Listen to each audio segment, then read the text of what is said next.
Tonight we gather at the campus of Full Sail University as TNA Wrestling reaches a turning point live from Orlando, Florida as the countdown is about to be underway where the TNA World Champion will take center stage. And we also get triple threat action as you have a cold opener like I have so far. Welcome everybody officially to TNA Turning Point, the countdown. And welcome once again to Super Lab Studios, live watch along events. Welcome, everybody, and once again, the Super Lab Studios live watch along schedule. Tonight, we bring you strictly focused on TNA Wrestling. Please remain #SpoilerFree on SmackDown. If you try to post anything about SmackDown, you will be banned by Walter Cruz. But if you want to dictate the conversation, super chat, PayPal patch is as simple as that. You, of course, can watch along with us right now for free on the countdown on TNA Plus or on YouTube. As we have me and Jim Miller just outside of Full Sail University, giving us an update on Mike Santana. I don't know. TNA has definitely reached a turning point. If you watched Impact last night, I'm not going to spoil it, but it's the landscape has changed to say the least. And speaking of landscape changing, there's the new face of TNA, Frankie Kazarian. Yeah, see, I didn't want to say it till they showed his face. That's why I didn't say what happened. As Cass once again trying to make it about himself, as Jim Miller's here for Mike Santana. Mike Santana nowhere to be found. That's all that two people that we personally know couldn't be more happier than JJ and Jeff. JJ is never, ever gonna stop talking about it with me as long as I live and breathe.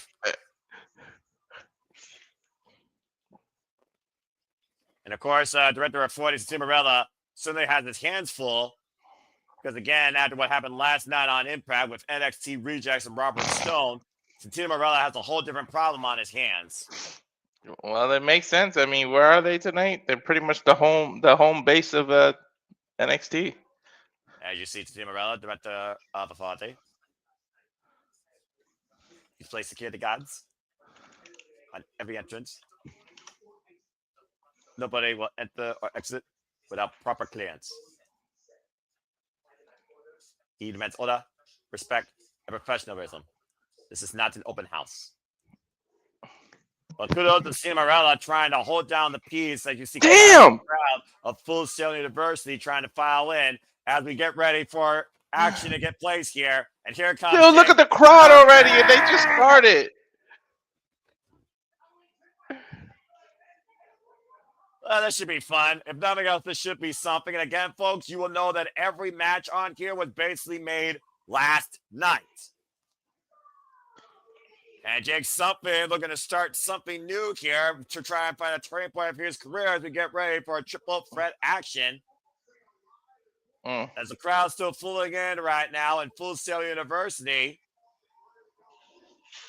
And Jake Something looks ready to go though in this triple threat match, Walter. And, of course, he's had his fair share of fallout with Vance Warner over the TNA International Championship. Not to mention both these men were involved in the Call Your Shot Gauntlet at Bound for Glory. So I didn't know Hometown Man was a student.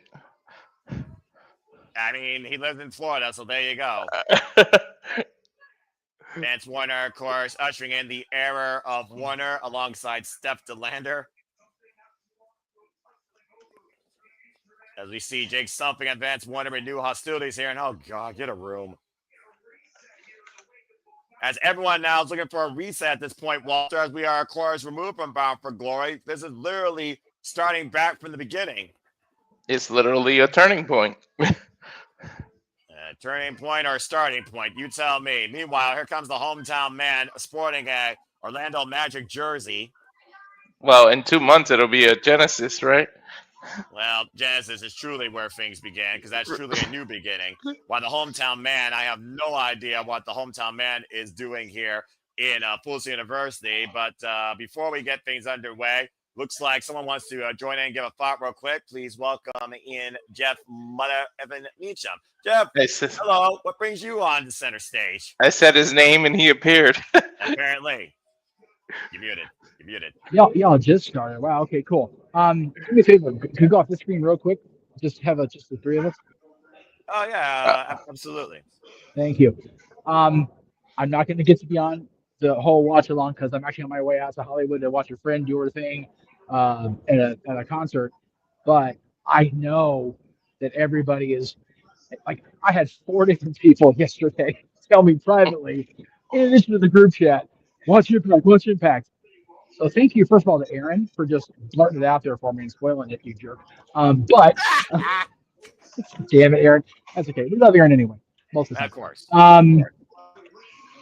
I said it. I borrowed from one of our Kings commentators that mentioned yesterday, but the long wait for all of us fans is finally over. I am so thrilled for Frankie Kazarian.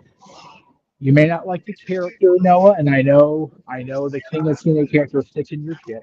I don't begrudge you that one bit.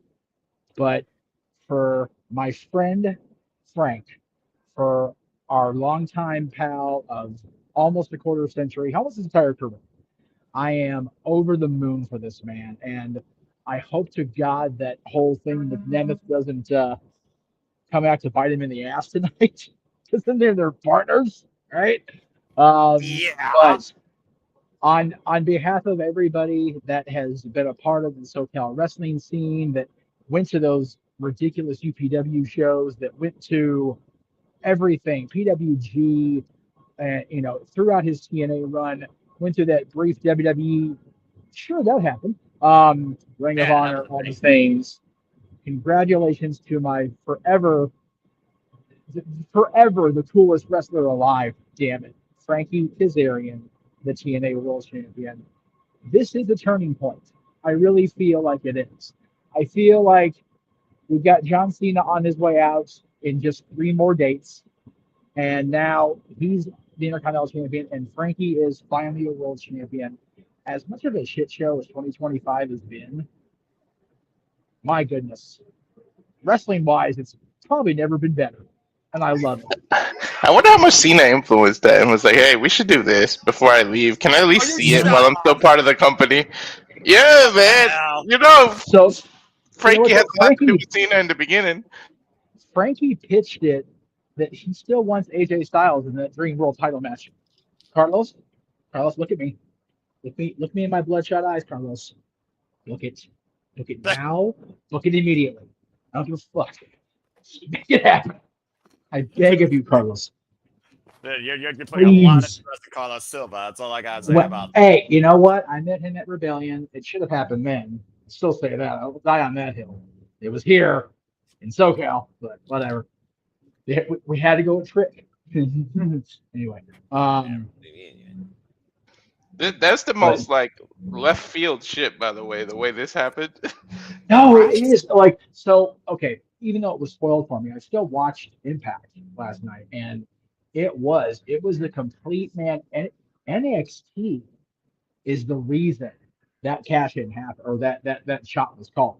Exactly. NXT's involvement completely made that a thing, which is why, Noah, I know you've warmed up to this version of NXT quite significantly, right? My goodness. It is my NXT now because it caused Frankie Kazarian to be the world champion. Maybe it was a thank you by WWE to TNA as a way of saying thanks for letting us sign Joe Henry before his contract was actually up. Here you go. We'll make your longest person win the world title now. You're actually faking that fucking idiot Robert Amen. He appears. Oh wait, no. Well, hang on. If we're what happened? Oh, hey. Continue. If we are gonna thank him, we gotta thank him by his TNA name.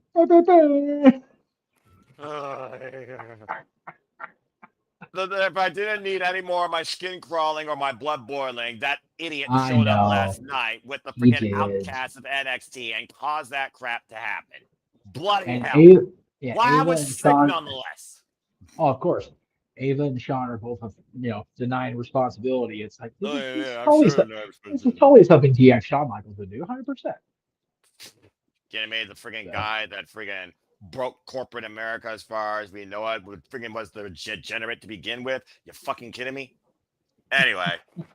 I'll let you guys get back to the countdown, but I just wanted to make sure I said my piece now. I'm sure I'll make it home in time tomorrow for shenanigans, and we'll get a full JJ and I not drinking because he don't drink near as much, but definitely a proper celebration. Long live the king.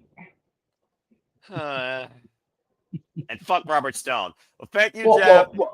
Hey, Robbie was a guest on our show back in the day, but from your side of points, yeah, fuck Robbie. But you know what? Frankie's a world champion, so thank you, Mr. Stone. I appreciate you. As if I couldn't hate this NXT or Robert Stone anymore. Thank you, Jeff. Good night. Have a good one. I'll see you tomorrow for shenanigans. While I further put hate on Robert Stone and this NXT. Again, fuck this NXT since Bound for Glory. Foot for life. As we get back here to action, thank you, Jeff Mudder from Meacham. 19 minutes, 30 seconds left on the turning point countdown clock. Triple threat action continuing to happen here. Jake Sullivan, the hometown man, and Vance Warner. What a unique crash right as we begin, though, and a unique message by Jeff. Is this an indication of who's next in line for the international title or what's Steve Maclin's title called? International Championship. Yes, Steve Maclin. And as far as who's next, I have no idea. Maybe Nick Nemeth calls a shot against him. I mean, whether or not we see Nick Nemeth call a shot tonight, it really comes down to if Nick Nemeth was attacked by Kazarian or Kazarian was involved in that last night. But that's not here or there. This triple threat here has a lot to do with the international title. I think whoever wins here might have a lot. Literally, two of these men have been involved for at least a couple of months over the TNA National Championship against Steve Maclin. You very well might be on point as Vance Warner and Jake Sullivan are brawling on the outside, while the hometown man right now is getting ready to fly crossbody into the outside. Or splash, excuse me. And shout out to everything Pro Wrestling, Safet, Bullyman, and Rock and Ropes also in the chat. Everybody tuning in to our Pops. And Pops, as always, we appreciate, respect Pops. We respect everybody here, except Robert Stone. Fuck him. Again, thank you all for tuning in. Please subscribe, comment, and tell a friend. And check out Rock and Ropes on the X as well, where he breaks the internet wrestling community anytime that he can. So I hope that he's enjoying things too.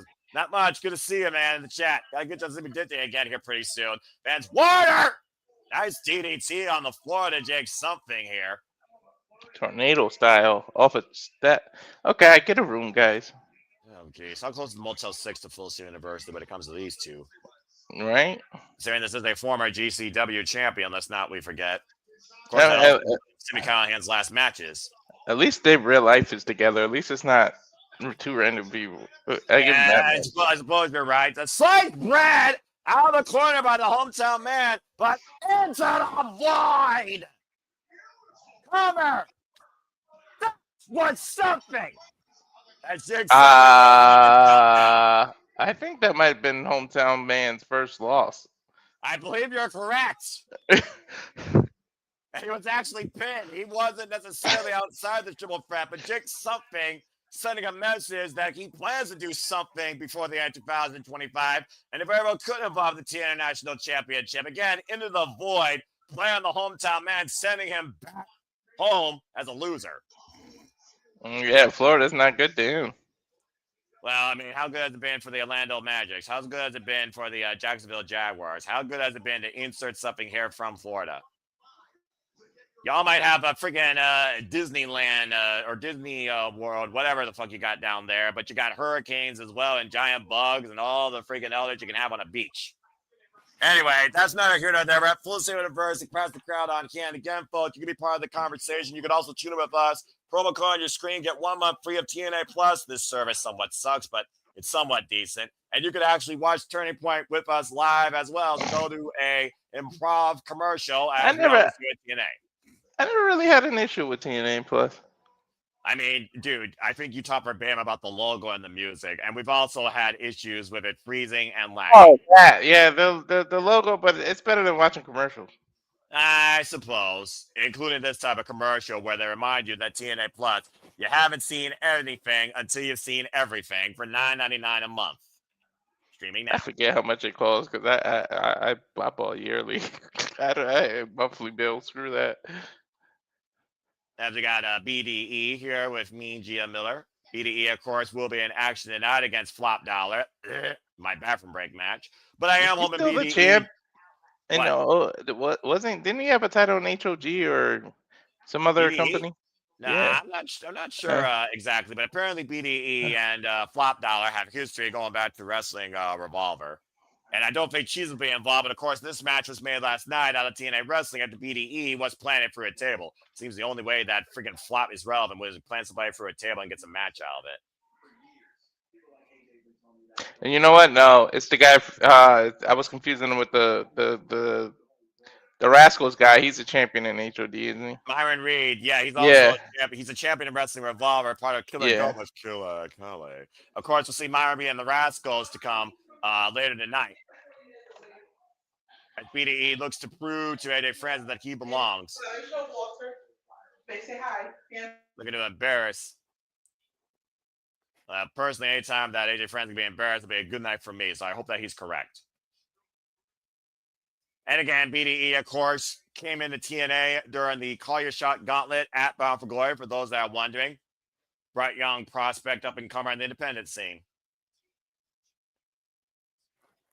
Oh, brother. Talk about a turning point in TNA as we know it this year. I'm going to take you back to last night, Walter. Unfortunately, your fucking NXT rejects of Robert Stone, Lexus King, Brooks Jetson, Charlie Dempsey, and the GTA knockoffs, they attacked Mike Santana as Mike Santana was trapped in an armbar and his right arm was crushed in a steel chair. I wonder if, take kayfabe away in real life, I wonder if something was up with Santana and that's why they did this. Who knows? But I tell you what, who was up for the chance to finally call a shot at Kazarian as Mike Santana looked to freaking spin the block, unable to, deep roll up, and ladies and gentlemen, Frankie Kazarian became the new TNA World Champion. Long time coming again. 2 decades plus for a man once called the future, now the face of TNA in this present. So the future has finally become the present, huh? And speaking of which, now presenting your current TNA World Champion. Here comes Frankie Kazarian. God help me. Dude, look how many people are there, and this show officially hasn't even started. Shit, look how full that is. At the end of the day, they probably sold a lot of free tickets. Also, when you're in Florida and you got a local crowd, it's pretty easy to sell out that place. Well, yeah, Full Sail is kind of easy to sell out. Yeah, Full Sail is a small venue. Let's just call it what it is. Even with it's perfect for TNA. Yeah, I will give you that. But I don't know if this guy is perfect to run TNA at this day and age. Hey, the silver lining, you're a positive guy. I find the silver lining in anything. At least the title's still in TNA. You know, Walter, there's a reason why no human being on the planet is 100% positive, especially with professional wrestling. And if there's one thing I've learned in this NXT relationship, this is not my NXT!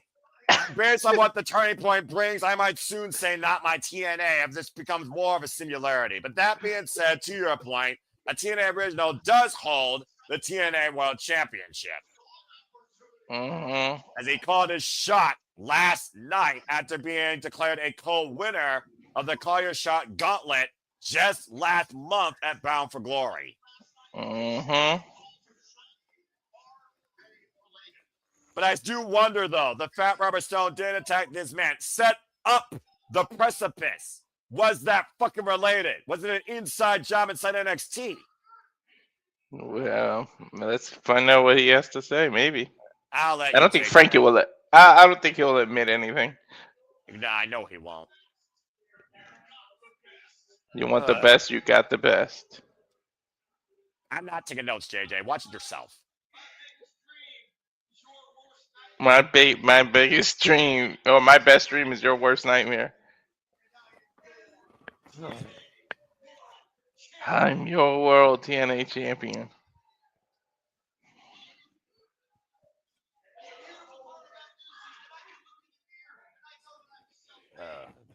The best part of this is I can look in the mirror and know that I'm self-made. Nobody has earned or deserved this more than me. Yeah, TNA OG, original class. I understand that a lot of you are sad. I've seen hate on social media posts. That don't surprise me one bit.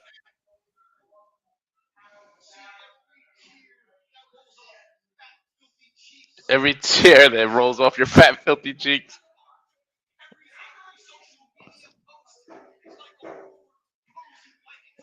Every bad social media is like a warm blanket to me, so I ask, please keep it up. Just feed this man's ego, bigger than Ollie Griffin Page.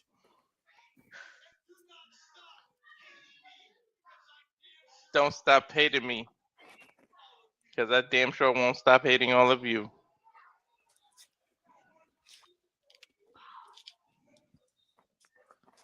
Ugh. Have to address one more thing. When it comes to the involvement of NXT wrestlers.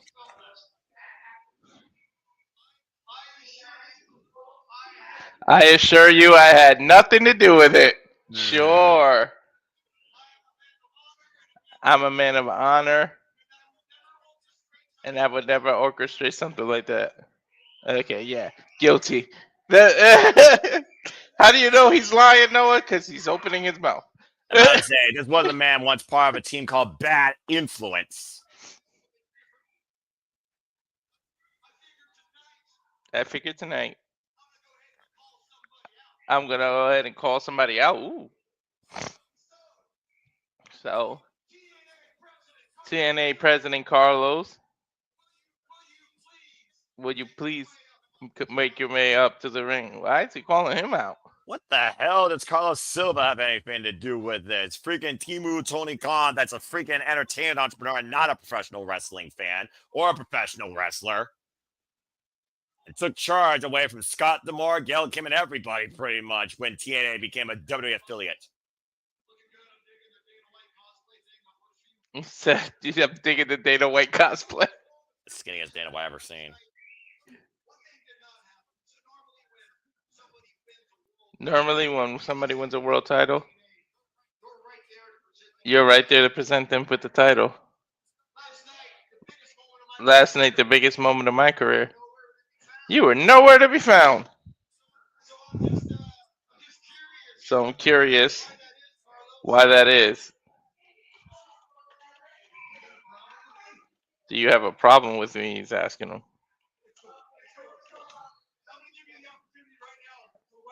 I'm going to give you the opportunity to right or wrong. I'm going to allow you the privilege to present me with this TNA world title in front of all of these idiots.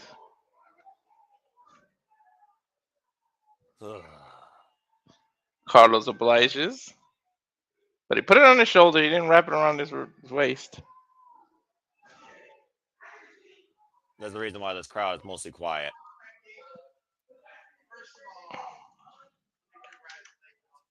First of all, Carlos said, let me congratulate you.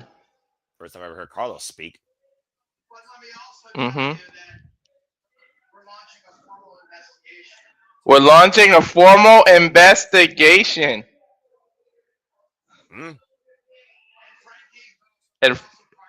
And Frankie, you're part of that investigation. Oh. I'm appalled. You would think I have something to do with this? No shit. Well, the timing right before going to a pay-per-view at Full Sail, which is the NXT home base. I don't think that's coincidence, right, Noah? Not to mention, Ryan Nemeth was just challenging Mike Santana for the TNA World Championship, and Nick Nemeth was the one that was assaulted, the other Call Your Shot Gauntlet winner, just moments before Frankie Kazarian got to call a shot after those NXT rejects came in and attacked. Mm-hmm. And here's Ryan and Nick now. Oh, God. This just keeps getting worse for me. My big brother has something to say. Thank you for not saying it like his nasally friend dresser voice. No. No. Look at the dogs. Of course, Nick Nemeth, history of Frankie Kazarian goes all the way back to last year's Slammiversary, but Nick Nemeth pinned that man in the six-pack challenge, become the TNA World Champion. By the way, you removed them. Give it to give it to your dad. He'll fix it.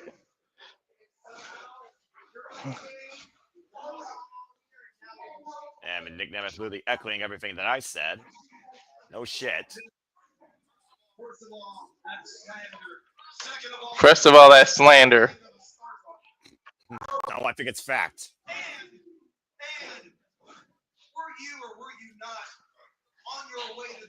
Were you or were you not on the way to the ring?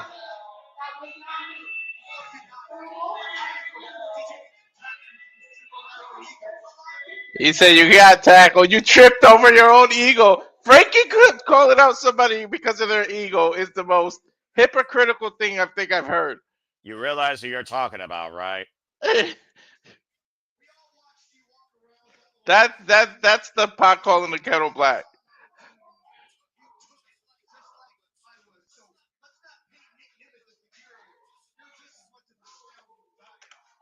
That might be the only accurate statement Kazarian said this whole night. How Nick Nemeth is counter as he is. Mm-hmm.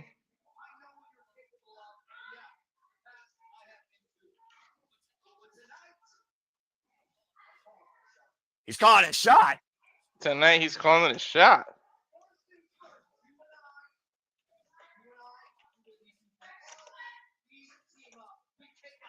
We team up, we take out the trash. Is he saying that we go one-on-one after?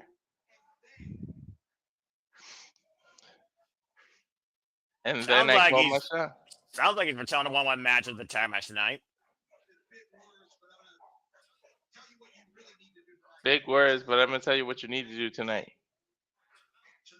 Tonight, the only thing you need to do is trust the champ. Trust the champ? Trust?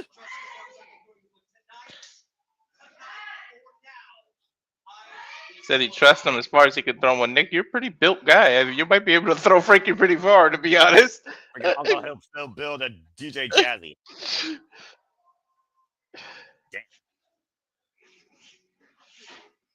Oh man, does Frankie even come out for that match, or does he get himself? Does he abandon his partner and just leave? I mean, how can either of these men trust each other is the better question. You literally are teaming with the man that's already calling his shot for the TNA World Championship that's on your damn shoulder. These men together have combined ego that's bigger than Mount Rushmore. That's putting it politely. Well, that being said, folks, let your conspiracy theories be known, because just to recap, there is being a formal investigation right now on the TNA, on the NXT rejects of Robert Stone and that attack that led to Kazarian assaulting Mike Santana, post-assault Mike Santana, chuck on a shot and pinning the man for the TNA World Championship. Inside job, very well likely, as we get ready for Turning Point here, literally within a couple of minutes. Wonder where that's going to lead. Well, I guess we'll find out soon enough. We'll go ahead and run down the card real quick. This is a match. AJ Francis takes on B.D.E. 1-on-1. We also have Cedric Alexander versus Hartwell against Mustafa Lee and the Great Hands, as the Great Hands not lead looking to take one step closer, improving the most dominant faction. Indi Hartwell goes 1-on-1 with Dani Luna in a no disqualification match. We'll see if the Heart don't quit after this. TNA Knockouts Championship is on the line as and Tessa Blanchard take on the Inspiration against the Angel Warriors. The defending champs will be fighting champions against two teams that step forward. After JDC announced he's retiring officially in January at Genesis, he will still stand by the system, as the system takes on the Rascalz, a returning Rascal tonight in 8-man tag team action. Who could that be, and do you still trust the system? And we also know Kelani will defend the TNA Knockouts World Championship against M by Elegance after being heathered by Elegance last night. Personal Concierge will also be in the corner. Young is in charge. Leon Slayer will also defend the X Division Championship against Rich Swann after the altercation last night with Trash Class. And as we just heard, Nick Nemeth Kazarian said we are going to do what we do best tonight, but afterwards I'm calling our shot. Still up for debate. Is Mike Stan will be here tonight? Mike Stan and Steve Maclin are supposed to go up against Nick Nemeth and Frankie Kazarian, and I believe that will be our main events. People are retiring later and later. I'm a little shocked that JDC announced that. Yeah, I was kind of. He's not that up there in terms of age. It is. It's one of those things that I'm very puzzled by. I'm not puzzled by this, though, as Kelani Jordan's been registered an NXT outsider, holding the TNA Knockouts cornerstone. Of course, that's all so much more, I'm sure, to come tonight. Turning Point, the second to last stop of the calendar year, as we look towards final resolution. That might be the nail in the coffin on TNA's identity as a freaking alternative or similarity. If we get ready, folks, if you have TNA Plus, turn over to that service right now or change over for the live feed, because TNA Turning Point officially starts right now. M is looking to turn this to a W and win the second person in her group to be the champ if she does it. mean, it's the first opportunity for Maggie Lee. It's a huge chance for Maggie Lee and by Elegance. But Heather by Elegance lost just last night. And right now, if Kelani Jordan goes through this, she's already booked, thanks to the director of Florence Cinderella, to defend at Gold Rush against freaking Jordan Grace and Lei Ling Lee. So yeah, triple threat. You know, when 2026 comes around, can we like chill out in the triple threats? Like, gosh darn, like we've had so many triple threats in 2025, I've lost count. Can we like chill out with it? It's one of those things that I'm just not sure of, you know. I don't know. I'm personally getting tired of it. Oh, I forgot. You have to switch. Yeah, I was watching yeah, remember you got to switch, so don't forget about that. Live now. And again, folks, hope you enjoy the coverage. Again, if SmackDown's on, remain hashtag spoiler free for SmackDown. If you spoil SmackDown, Walter will ban you indefinitely from the chat. It's focused on TNA wrestling, but if you want to do the conversation, Super Chat, Payload Passions, it's as simple as that. Good luck to everybody involved in the Last Time Is Now tournament tonight on SmackDown to face John Cena's Saturday's main event, including the surprise. Whether you believe it's someone, you say his name and he appears, that remains to be seen. But we will be covering next week, Monday Night Raw from Madison Square Garden. Stay tuned for more on that as we get ready here for TNA Turning Point. Very curious to see what kicks things off here. We've literally hit a turning point since Bound for God to Mike Santana lost the TNA World Championship last night. You can only imagine what your feelings were towards that. I'm pissed, but I'm thinking something is up with Mike Santana, like, because that came literally out of nowhere. Like, did they do that for shock value, or deep down he's hurt or something? Well, I mean, when half the audience leaves you at TNA Bound for Glory in your crowning moment because they're the NXT followers, not the TNA faithful, or they just don't understand the TNA anymore, the jury is out. But again, we are speaking of NXT. We are here at the home of my NXT full series anniversary, where the Black and Gold was born, was thrived, and we wish it was still alive. But tonight, Turning Point comes to us. TNA Wrestling's Turning Point from Full Sail University. A capacity crowd on hand as the chairs are still filling in or trying to be filled in. And we got a stat night to come on the second to last stop of TNA's calendar for 2025. So welcome everybody into the show as we kick things off with Elegance and the TNA Knockouts World Championship. It's Maggie Lee and Kelani Jordan in our opener. The women's championship on the line.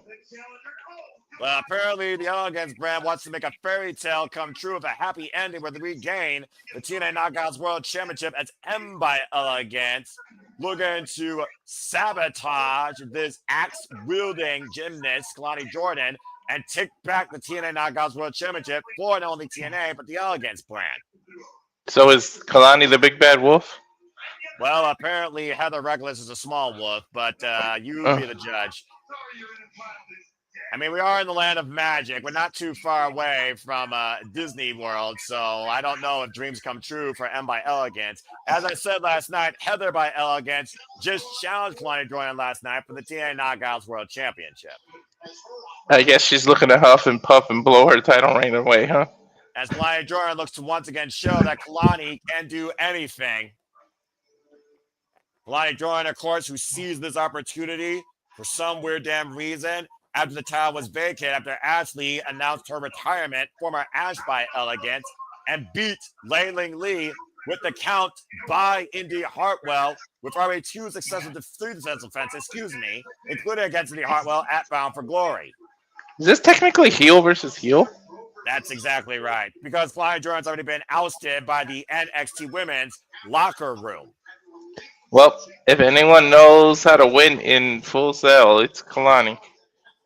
Yeah, but Trick Williams also gave a very poignant point about Kelani Jordan and her new drive, desire to prove that I can be a champion. I can do anything. Take a look at the tail of the tape here, Walter. A slight height differential here by the statuesque M by Elegance. Of course, Kelani Jordan has the split leg moonsault, one of a kind.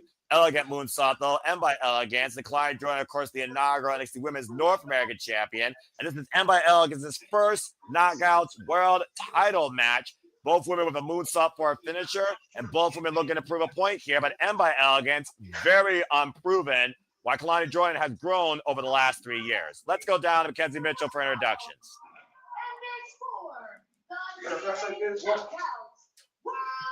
Oh boy. And bloody hell. As the personal concierge unfortunately still exists and takes the mic. I hate this guy so much. There's so much about this TNA NXT thing that I hate. It is unbelievable. Well, actually, maybe it's not unbelievable for those that know me.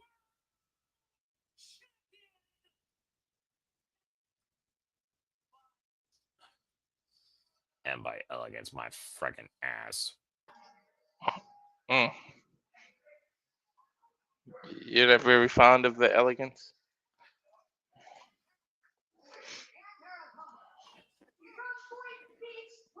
And of course, Kelani Jordan, as I said, has been the TNA Knockouts World Champion now, going into her fourth defense. And if she survives tonight, she has Jordan Grace and Layleen Lee waiting for her at Gold Rush. After Zaya Brookside and Layleen Lee said, "We welcome you to TNA," Kelani wanted none of it, says she doesn't need them. She is in this for herself because, let's be honest here, Walter, much like Trick Williams, if Kelani loses this title, she becomes irrelevant. Yeah, pretty much. And she basically is an outcast now in her own damn locker room. I was going to say, I wonder whose locker room she'll be in because nobody wants her. A little bad whoop. Heather by Elegance might be a difference maker here. Of course, the Elegance brand always loves to use the numbers in their favor. Let's not forget, Maggie Lee, M by Elegance, was introduced into the Elegance brand, saving the TNA Knockouts Tag Team Championships for the Elegance brand all the way back earlier this year. Nice snapmare there, and Kelani Jordan with the follow-up. Dropping the crossbody, Maggie Lee, great roll through, hook on the far leg, gets a 1 count. And they get to the midsection by the statuesque M by Elegance. Pretty much been the enforcer for the Elegance brand, for being perfectly honest. Biggest opportunity of this young, up and bright comer lady's career. You might remember Maggie Lee from some days in Ring of Honor and AEW Dark. Backing it up in Kelani Jordan's face with a vicious jumping hip attack. Almost a modified rear view. Shout out to Naomi or Trinity. I must be. Before you said to tell the tape, I forget how big this woman is. One of the tallest women in the TNA Knockouts roster, by Kelani Jordan just booted her to the outside. Now, Lift some more weights, and I would love to see her and Amazon go at it. Big moonsault by Kelani Jordan. Let's not forget, both these women have a moonsault as a finisher. That was a little mistimed. She over-rotated on there. Yeah, take a look at the replay here, though. She's still got enough of it, though, in turn Maggie Lee, M by Elegance, up and over. Of course, title can only just hands be a pinfall or submission inside the ring. And you see the personal concierge once again playing distraction, while Heather right now with a cheap shot from behind, stopping her on the ascent. For those that don't know, M by Elegance Maggie Lee is 24 years of age and has the same level of experience practically in the business. 3 years trained by Seth freaking Rollins out of the Black and Brave Academy. She pretty much just hit the drive-by that Roman Reigns does. Yeah, can you believe that? And it's really interesting how similar these two are, Walter, when you consider their in-ring experience and their style. Yeah. And very. The Elegance brand has turned this match around. Please continue. I know, I said very similar. And not bad for a woman with less than 200 matches in her career. Started her wrestling career back in 2022 with a couple of matches in the independent scene outside of SCW Pro Wrestling. Man, can you imagine her at like Jordan Grace's muscle capacity? Never now. I mean, again, the cardio for days, Maggie Lee has demonstrated. Maggie Lee, of course, previously has involved in many promotions, including Ring of Honor. Was actually involved last year, of course, in TNA wrestling, when she, of course, teamed up with Jada Stone, one of the newest signings, by the way, to the TNA Knockouts roster, alongside what a drop kick. I'm about to say the extension, the reach of that drop kick, too. Mm-hmm. Helps to add to that power. It's also one of those things, though, Walter, that Maggie Lee is in unfamiliar territory, though. She is going after her first world championship since coming to TNA. This is her first Knockouts World Championship opportunity. You know the butterflies are in there. Oh! German Silverback with a bridge, too! Yeah, that was a beautiful Northern Light. Yeah, a beautiful bridge, by the way, by Maggie Lee. I think it's because of her height, but that looked like really nice. Well, again, the fact that she has the height advantage here, she also has a stronger leverage on that arc. Nice drop toe hold there. I'm about to say, the jury is out whether or not Mike Santana will show up tonight. Kelani Jordan, of course, has been involved in only NXT. Straight out of the new program with a background in gymnastics and tournament, has also only been involved in the wrestling business for 3 years, but is also the inaugural NXT Women's North American Champion, winning that title last year at Battleground in the UFC Apex, held up for 140 days. He might be, he's a man of integrity, Santana, and you might literally have to cut his arm off for him not to show up, but it might be wise for him not to show up. It's less than 24 hours from getting his arm ripped in that chair. I mean, what's more, his pride or his body? That's the real question.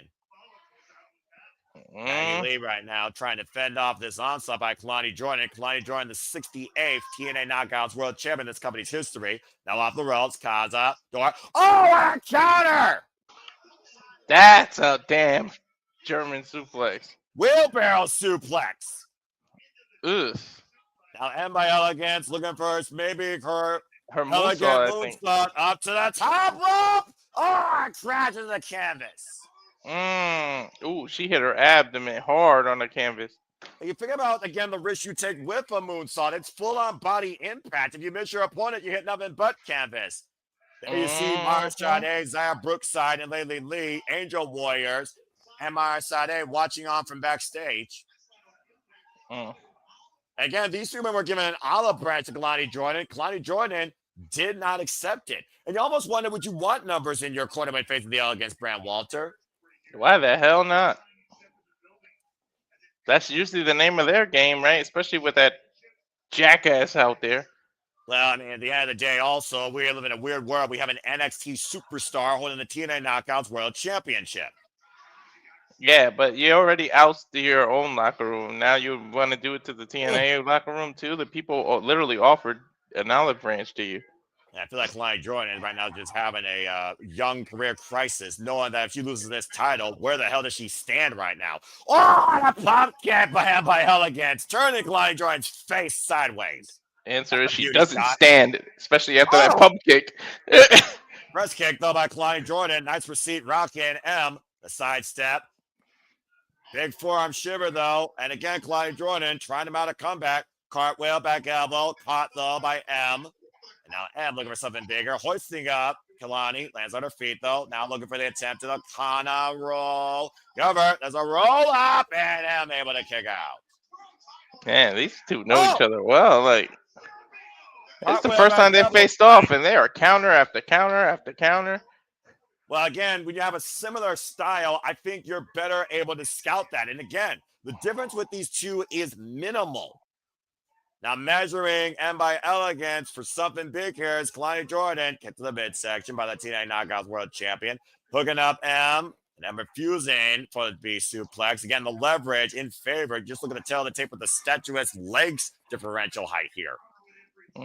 Face lock now by M. Hooking up Kelani. Kelani able to escape. Now hooking up M. Look out. I mean, what she got? A 4-inch reach? She got a 4-inch height advantage? Leg drop and a kick out at 2.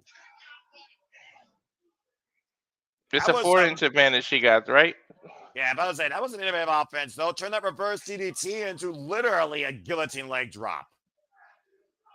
No. Quite a competitive opener here, actually. I'm quite surprised. Oh, she had 6 inches on her. Yeah, this is competitive. Why would you be surprised? It's the knockouts if it. Well, never mind. Because M by Elegance in experience. That's true. We've only seen her as a tag team specialist or a heater and enforcer, looking for that one-of-a-kind moonsault. Takes the base out from Kelani, though. Now M falling up. And another vicious pump kick to the side of the head of Kelani Jordan. Well, at some point, it's either step up or step out. And she's stepping up. Michinoku driver hasn't done the deal. Elegantly kick it 2 again by the champion. You know what I mean? What's the other cliche? When opportunity knocks his door, you open it. Half a count away from the Elegance brand getting back the TNA Knockouts World Champion. Look at this beautiful Michinoku driver and high stack roll up. That shit was clean. And voted her up. Shout out to Dwayne Atkinson. And of course, everyone in the chat. Hope you all doing well. Charles Schultz, good to see you. Again, Dwayne, the only way you can watch TNA Turning Point with us is if you're a TNA Plus subscriber and watching the TNA Plus app. Nice high kick there by Elegance. Going up to the top rope. Kelani able to get out of the way. Creating separation. Gets the midsection again by the champion. Split drop stunner. Woo! This is just stunner. Got all the base on that. Hook of the leg. High stop. Get a kick out of 2 by M. Maintains leg control. The athletes that the females of today have become, That's a deep busting crab. Single leg crab now being applied here by Kelani Jordan, trying to neutralize the strength and the stature. There you go. Elegance. And she's so long she could reach the ropes that Kelani did the smart thing and sat down completely. Yeah, but look at the way she's hyperextending that knee right now, and all of her body weight sitting on M. M, though, able to roll through. That's the best way to escape that hold. You wonder how much damage was done, though, why she sent Kelani Jordan face first in the middle of turnbuckle. The long legs help. Stop there by Jordan, looking for one of a kind. Split got it. Into the cover. Kelani Jordan retains the TNA Knockouts title. Oh, man. Unfortunately for her, she fell right in place for it. Kelani Jordan with the perfect setup, one of a kind, that split leg drop moonsault. I got to give it up for M, though. That was impressive. With Kelani Jordan for 4th successful defense as the TNA Knockouts World Champion. The Elegance brand goes 0-2 in trying to seize that title back. Can you give it up, Noah? I know you don't like the Elegance, but that was impressive. Yeah, I'll give up Elegance credit's due, and a very impressive effort for our first going for the TNA Knockouts World title. But for right now, Kelani Jordan, the outcast of NXT, still holds the gold of TNA. We'll see if she survives Gold Rush, though, soon enough, as Jordan Grace and Laylee Liam wait. So look at the replay here on the finish. That beautiful split leg corkscrew moonsault. Truly one of a kind, as Kelani proves again, Kelani can do anything. Yep, I don't know how I feel about NXT still holding gold in TNA, but I will give Kelani Jordan credit. Tremendous defense once again. Fair and square, clean in the middle of the ring. Well, Laylee and Ying in the triple threat can put an end to that. I can only pray. Well, we'll see her a little later, too. Yeah, we'll see what both divisions feel about this as we go backstage to the Angel Warriors in Minnesota. See what Queen Jilla can get the words. How are you feeling about what you just saw? I have a match coming up. Yes, she does. Yes, you do. And not only do you have a match coming up with her, and of course, they have the match tonight. One part of the TNA Knockouts Tag Knockouts Tag Team Championships still to come tonight. Damn, she could become a double champion at the end of that next pay-per-view if she can step one here. Gold, you're absolutely right. Namara Sade right now just watching on from behind the scenes.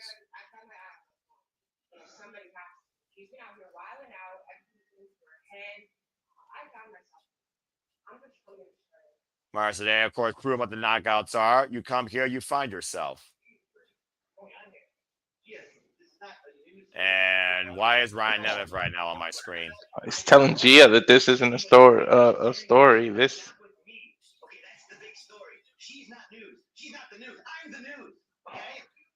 Ryan is saying that he's the news. No, excuse you. Okay, why does your hair always look so wet? We had towels in the building. They're free. Blow dryer, something, anything. Oh, good grief. My brother might call a shot tonight. You think about that? Did you think about that? Did you guys think about that? I thought about it. Did you think about that? This guy is more annoying than Scrappy Doo. Right, tell me about it. You really want me to tell you about it? Jesus. Dumb and lazy. Brother. Why does he care if her hair looks wet? I don't know. Ryan Nemeth again, the most obnoxious man to ever be on your TV screen.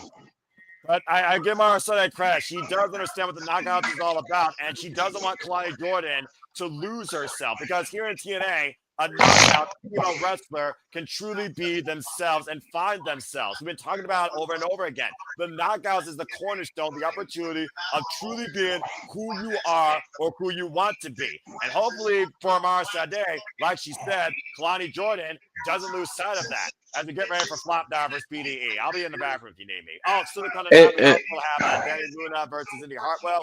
No disqualification. Talk about knockouts. Dani Luna, of course, this newfound attitude. We're going to take one step closer to the TNA Knockouts World Championship. And as we just heard by Lee, and to your point, the Angel Warriors have a chance to become double champions tonight. As, of course, again, they run down tonight's card. We also don't know what Rascalz will return home or will be seen. Still to come tonight, 8-man tag team match of the System taking on the Rascalz, and trios action, of course, with Mustafa Ali and the Great Hands taking on the Hardys and Sid Alexander after what transpired last night. But the youngest in charge still holds the cornerstone of the X division, as the S division championship will also be on the line against Swann. And we still don't know if Mike Santana will show up. Is he mentally or physically in the right space? But this is still to come tonight. I miss a few impacts. What the hell has Swann done to deserve an X Division title? Absolutely nothing besides being an annoyance and AJ Francis' bitch. And after an altercation last night with First Trash, Leon Slater called him out. So we got this. Jesus. Anyways, I was gonna make a point about the Kelani. If anyone can relate to her, knows how it is to come out of the NXT locker room and transition to the TNA locker room smoothly, it would be Sade. But you're not wrong. And again, the TNA Knockouts is where you find yourself. Again, we looked last night. Robert Stone, the fucking NXT rejects.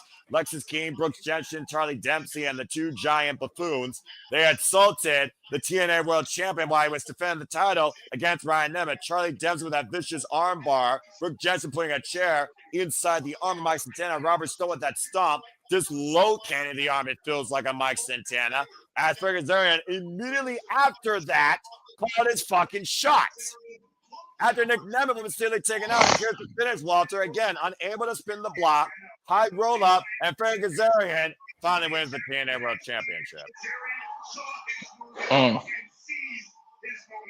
When I woke up today and saw that, I literally only had 3 words. What the fuck? We go backstage with Ava Rain, the latest of NXT, and Santina Marella. Miss NXT. We were invaded by NXT. This isn't an open door.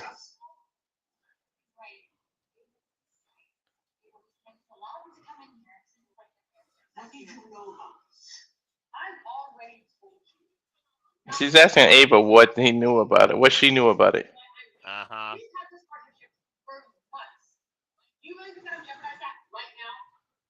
We've been in partnership for months. You think I will jeopardize that right now? Why wouldn't you?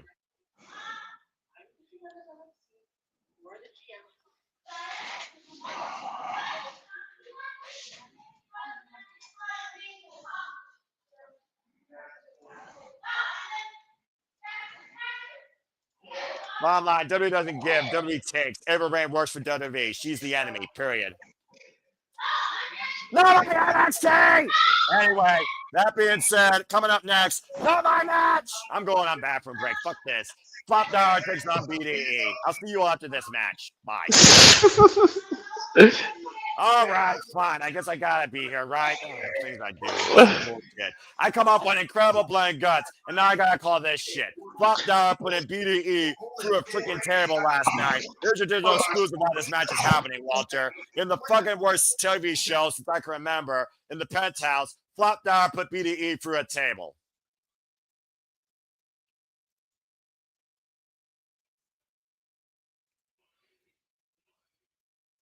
All AJ does is cost money. He doesn't give you money. And he sure as hell don't give TNA ratings. Apparently, these two have known each other for a very long time, though, as JJ pointed out, though, during the Super Edition that we did earlier. Thank you for those that tune in, by the way. You did it earlier today? Oh, I didn't know. 2 p.m. Standard Time impromptu because I figured why the hell not? Okay. Thank you. B.D.E, for those that don't know, comes to us from Dayton, Ohio. He's only been involved in the business for less than a year. He's a former Revolver Mixed champion. Of course, made his TNA debut in the Call Your Shot Gauntlet back in October. And wait, is he the one that was trained by Sami Callihan? Yes, that's correct. Okay. In fact, the only match that B.D. ever had with Flop Dollar was in Wrestling Revolver when he was the Revolver Remix champion. And of course, he earned that title against this Flop. I know, you could always just do the James Nope on this, right? I'm got too much integrity on my James Nope, all right? So it's one of those things where at the end of the day, I will continue to do my job. Look at the trolling. He's wearing Laker purple in Orlando. Well, I mean, again, from one coast to the other, about to say. I don't know whose hatred's more, the freaking Lakers versus the Orlando Magic or my hatred towards Flop Dollar and TNA Wrestling. Good luck with that. You be the judge. The answer is yes. As I'm hashtag non-sports, shout out to Stat Boy Mike, by the way, who covered Monday Night Football. And B.D.E immediately on the attack, very fast with the tope suicida, cell phone in hand, trying to take Flop Dollar off his feet before he gets inside the ring. I don't think the bell is officially rung yet for this match to begin. Over the top with a high dive. I hope he has assurance on that phone. I'm sure that NXT Sarah recovered. Though Priscilla Carey told us how much NXT people make, and it's not a fucking lot. Now we're officially underway for this impromptu match. As impromptu as it gets. Again, folks, 7 of the 8 matches you're seeing tonight were literally made last night on TNA Impact Live, including this. And one swat by that Flop just took B.D.E out of the air and grounded him. Not that I like giving this man credit, but he does have one of the best looking choke slams there are. Well, when you're that statuesque, I guess you get Paul White a run for their money. Swing and a miss by AJ. TNA, you really do find yourself, because he has completely changed my perception of his talent since his WWE days. He's still an ass clown. Swing and a miss off the second rope, crossbody, caught though by AJ Francis. That goes without saying. Yeah, well, I'm the commentator. I'm going to say it. He's definitely an ass hat. Well, every time he's on our screen, he's an ass. He's an ass because he put somebody through a table to get a match, or the whole entire locker room teams up against him. I'm so damn glad both men and women did that, by the way, at Bound for Glory. Trying to take that giant Woodward down. Even a big Flop needs to breathe. Hard to breathe, though, on a super hold. Electric chair drop, though, removes B.D.E from his throat, unfortunately. I mean, B.D.E started hot, but momentum has definitely changed. Well, again, definition of speed versus power. What happens when a rubber ball hits a brick wall? There's your answer. I mean, it is smart to try to, take it to him because he shocked him, right? But now momentum is no longer there. About as AJ Francis believes he's more famous than most people here in TNA Wrestling. He certainly believes he's far more famous than B.D.E and far more capable than B.D.E. Looking to send a painful message and put this young boy in his place. Take a look at the replay here, Walter. Yeah. That is a nasty drop with a heavy load dropping on you. He did what he knows to do best, is drop.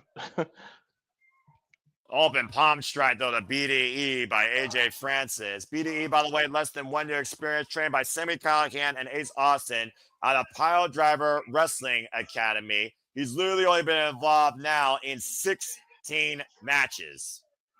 His poor chest. Been in the ring with Rich Swann, AJ Francis, Brent Oakley, Jake Chris, and even Katie Arquette.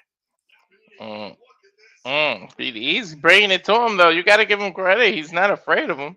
Well, he's got a great heart. I'll give you that. His very first match, by the way, was against AJ Francis. No disqualification, and AJ Francis won that night. And AJ Francis, with the knee, flops up and over to the floor and lands on his feet. But I hate to freaking give that Flop credit as due. That was a seamless, smooth transition off that running knee strike. Oh, and now Francis literally rearranging B.D.E like a horseshoe across the ring post, hyperextending the right arm and right leg. How about breaking into the business? Break a man before he even begins. Hoist it up on AJ Francis' shoulder. Oh! AJ Francis, though, sent face first in the ring post. B.D.E with the pump kick now, trying to bounce back here. And a big PK, rocks AJ. Still on his feet, though. Looking to follow up. And again, AJ Francis catching B.D.E. Oh, no. Oh, no. That's a bad way, Noah. Gosh! Ah! Did you see the way his neck landed? That was not a clean apron power bomb. To your point, B.D.E crushed across the apron, crashed to the floor. They call that the hardest part of the ring for a reason. And take a look at the way that B.D.E landed, by the way. Yeah, I don't like it. Like, ugh. That was on the shoulder. That was not picture perfect split down the middle. Might be over before it even begins for B.D.E here in TNA Wrestling. Bro, he might have a separated shoulder. It was like right in the elbow shoulder area. Frank Gasher right now starting his 10 count here, and AJ Francis perched on the second turnbuckle on the opposite side of the ring. Figuring it's a foregone conclusion right now. They might have a count out victory. And of course, this punk ass would take a count out victory. Count of 7 now. And again, AJ Francis has hardly freaking moved. And a count of 8. B.D.E Count is of struggling. 9. And B.D.E just rolls back inside the ring. It's about 9 3/4 right there. Again, AJ Francis will immediately back on the attack. The boot across the throat of B.D.E. To be honest, how smart was that? I might have took the loss and lived to fight for another day. Why roll into this giant? Again, heart and tenacity goes a long freaking way, Walter. You and I both know that. Mm-hmm. But at some points, you got to use intelligence, too. Well, AJ Francis has yet to use that, but this is very smart right now. Just wearing down B.D.E.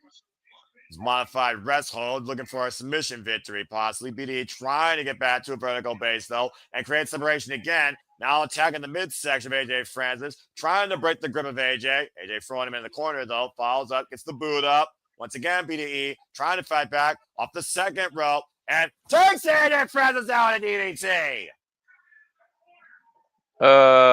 This may be it, Noah. And man, huge opportunity here off the second. Cut the springboard cutter! You better take advantage now. Yeah, about to say, critical moment here. Spring off the top. Missile drop kick takes AJ Francis off his feet again. Now B.D.E into the cover off the leg. A kick out at 2. Damn it. By AJ Francis. That would have been a massive win. Keyword massive for B.D.E in his second match in his just starting TNA career. That would have come out of nowhere, too. And B.D.E trying to tune up the Bland here. Looking for Bell the Beast, and AJ Francis catches the boot. AJ saying, not today. Uh-oh. Hooking him up. And meanwhile, oh my God! Somehow Canadian Destroyer! Where did that come from? I don't even freaking know. He pulled that out of nowhere, literally. B.D.E scouting AJ Francis. Oh! This is enough for running boot and B.D.E. Oh! AJ kicks out 2.5.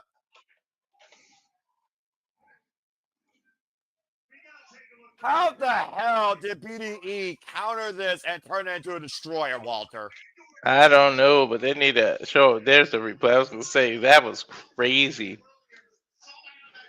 Again, didn't end the matchup, though, and neither did that running boot. Now B.D.E once again going up to the top rope. B.D.E looking for a huge win here again. Double star with a splash, and AJ rolls out of the way. Much like M by Elegance, there's things to take away in losses, man, because he's impressing right now. And just cut in half with that spear, though, by AJ Francis.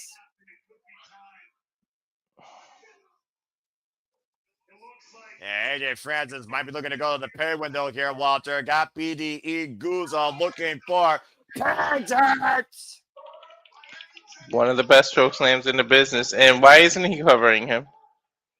He's looking to make an example out of B.D.E. because we know AJ Friend's been the biggest joke in TNA wrestling since he's arrived here. B.D.E. though still asking. Ever defiant. Well, B.D. says, give me more, and AJ Friends has no problem doing that. Oh, God, another down payment. Double down. AJ Francis in the cover. God damn it. And AJ Francis wins. And the crowd goes mild.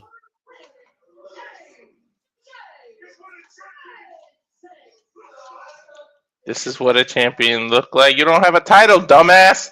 This is what a bench warmer looks like. Well, either way, AJ Francis is stepping over the newcomer here of TNA Wrestling, B.D.E. tonight at Turning Point. This viral content creator and YouTuber and young, bright up-and-comer just got dropped hard. Double down payment by Flop Dollar here as AJ Francis gets the win at Turning Point. You said yourself, Walter, tonight's a turning point for not only this company, but everybody involved. AJ Francis right now trying to turn the page on his career and his past, beating B.D.E. tonight.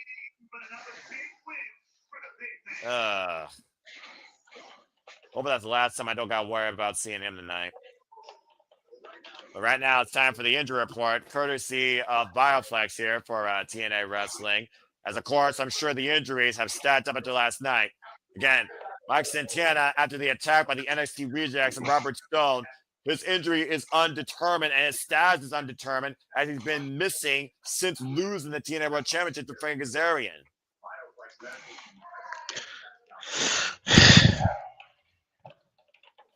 And Elijah's concert was interrupted last night by Mustafa Ali. And as Mustafa Ali was interrupting Elijah, he once again compromised those triceps, torn triceps now. Elijah is out indefinitely after that guitar shot to that arm.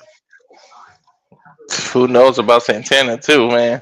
And who knows Nick Nemeth's condition. Nick Nemeth, again, was assaulted. While he has no injuries and he's cleared, we don't know the physical well-being of Nick Nemeth nor his mental psyche. And that's your injury report presented by Bioplex for TNA Wrestling. It's a little too convenient that Nick was attacked, huh? Yeah, I'm about to say. And here's the only last world champion in TNA Wrestling, not named Leon Slater, Steve Maclin. Still TNA National Champion. Let's go ahead and get his thoughts towards that. Man, it's Leon and Steve Maclin have to hold the fort for TNA right now. Yeah, the only ones that can hold the line. Well, as a veteran, and thank you because we just passed Veterans Day, I think Steve Maclin knows about holding the line. Whether with an army or by himself. But again, Maclin says whether it's 2-on-1, doesn't matter. He just said 6-on-1, 7-1. Calm down, Maclin. Okay. You were talking about heart versus mind earlier, front towards enemy. You might as well be going on a suicide mission. Right?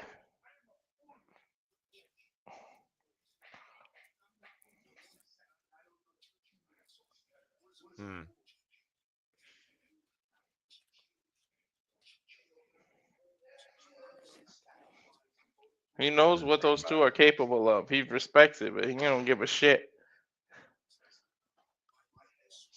Nothing stopping him from his destiny tonight. You want to fight? You want to go to war? I'm the absolute worst person to do that with. That's true. I told you he's combat veteran. I mean, again, shots fired by NXT, and Avery said she had nothing to do with it. You're the Rock's daughter. I don't trust you. I don't trust WWE, especially with the ticket prices inflated more than ever, and the fact SmackDown's going to 3 hours next year, again in January. There's nothing good about WWE, in my opinion. Nothing. And while Steve Maclin is not afraid to go into war alone, these two aren't afraid to hurt each other tonight as Indi Hartwell prepares to go to war again against Dani Luna, this time in a no disqualification match. I'm not used to seeing Dana Luna in singles action. I mean, I know what led up to this, but still, sheesh. Well, speaking about up to this, here you see it last night. These two faced one-on-one, and Hartwell had enough of Dani Luna's shit.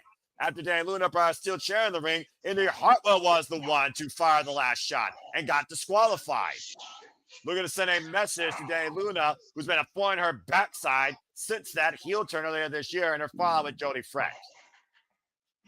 And remember, Indi still has a title shot coming on later.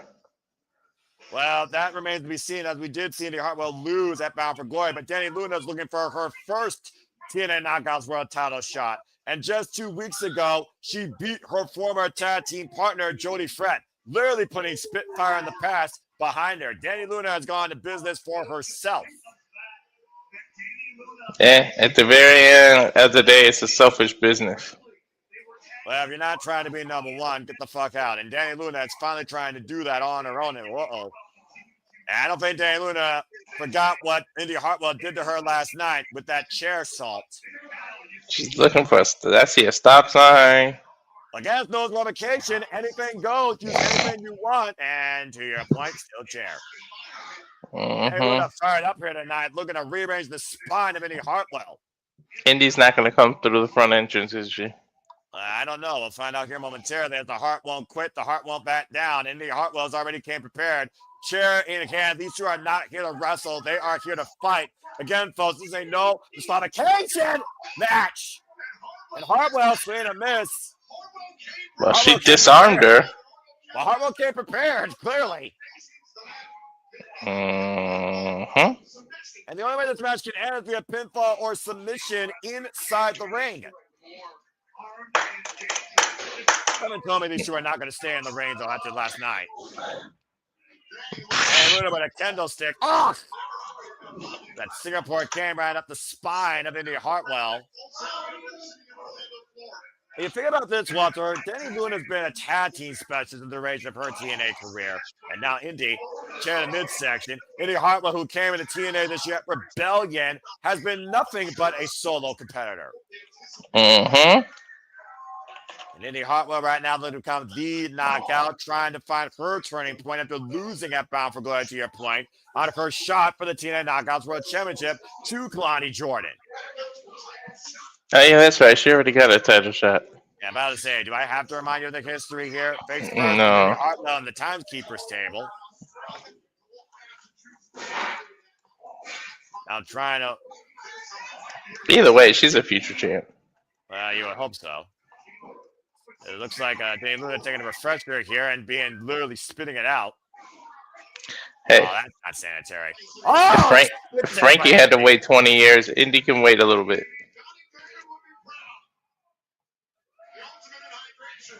The ultimate hydration here, apparently, at TNA Wrestling. Dani Luna right now looking for more plunder and need for me. Another steel chair coming into play. Dani Luna, of course, like I said, would win over Jody Fred just 2 weeks ago. Of course, turned to her own personal matters after losing her chance in the 8-4-1 match, and then Indi Hartwell winning that to win her TNA Knockouts World Championship opportunity. They actually gave these two dangerous ass women a ring full of weapons underneath. I mean, you shouldn't be surprised how personal this got. I mean, again, Dani Luna has been trying to break Indi Hartwell since Indi came into TNA.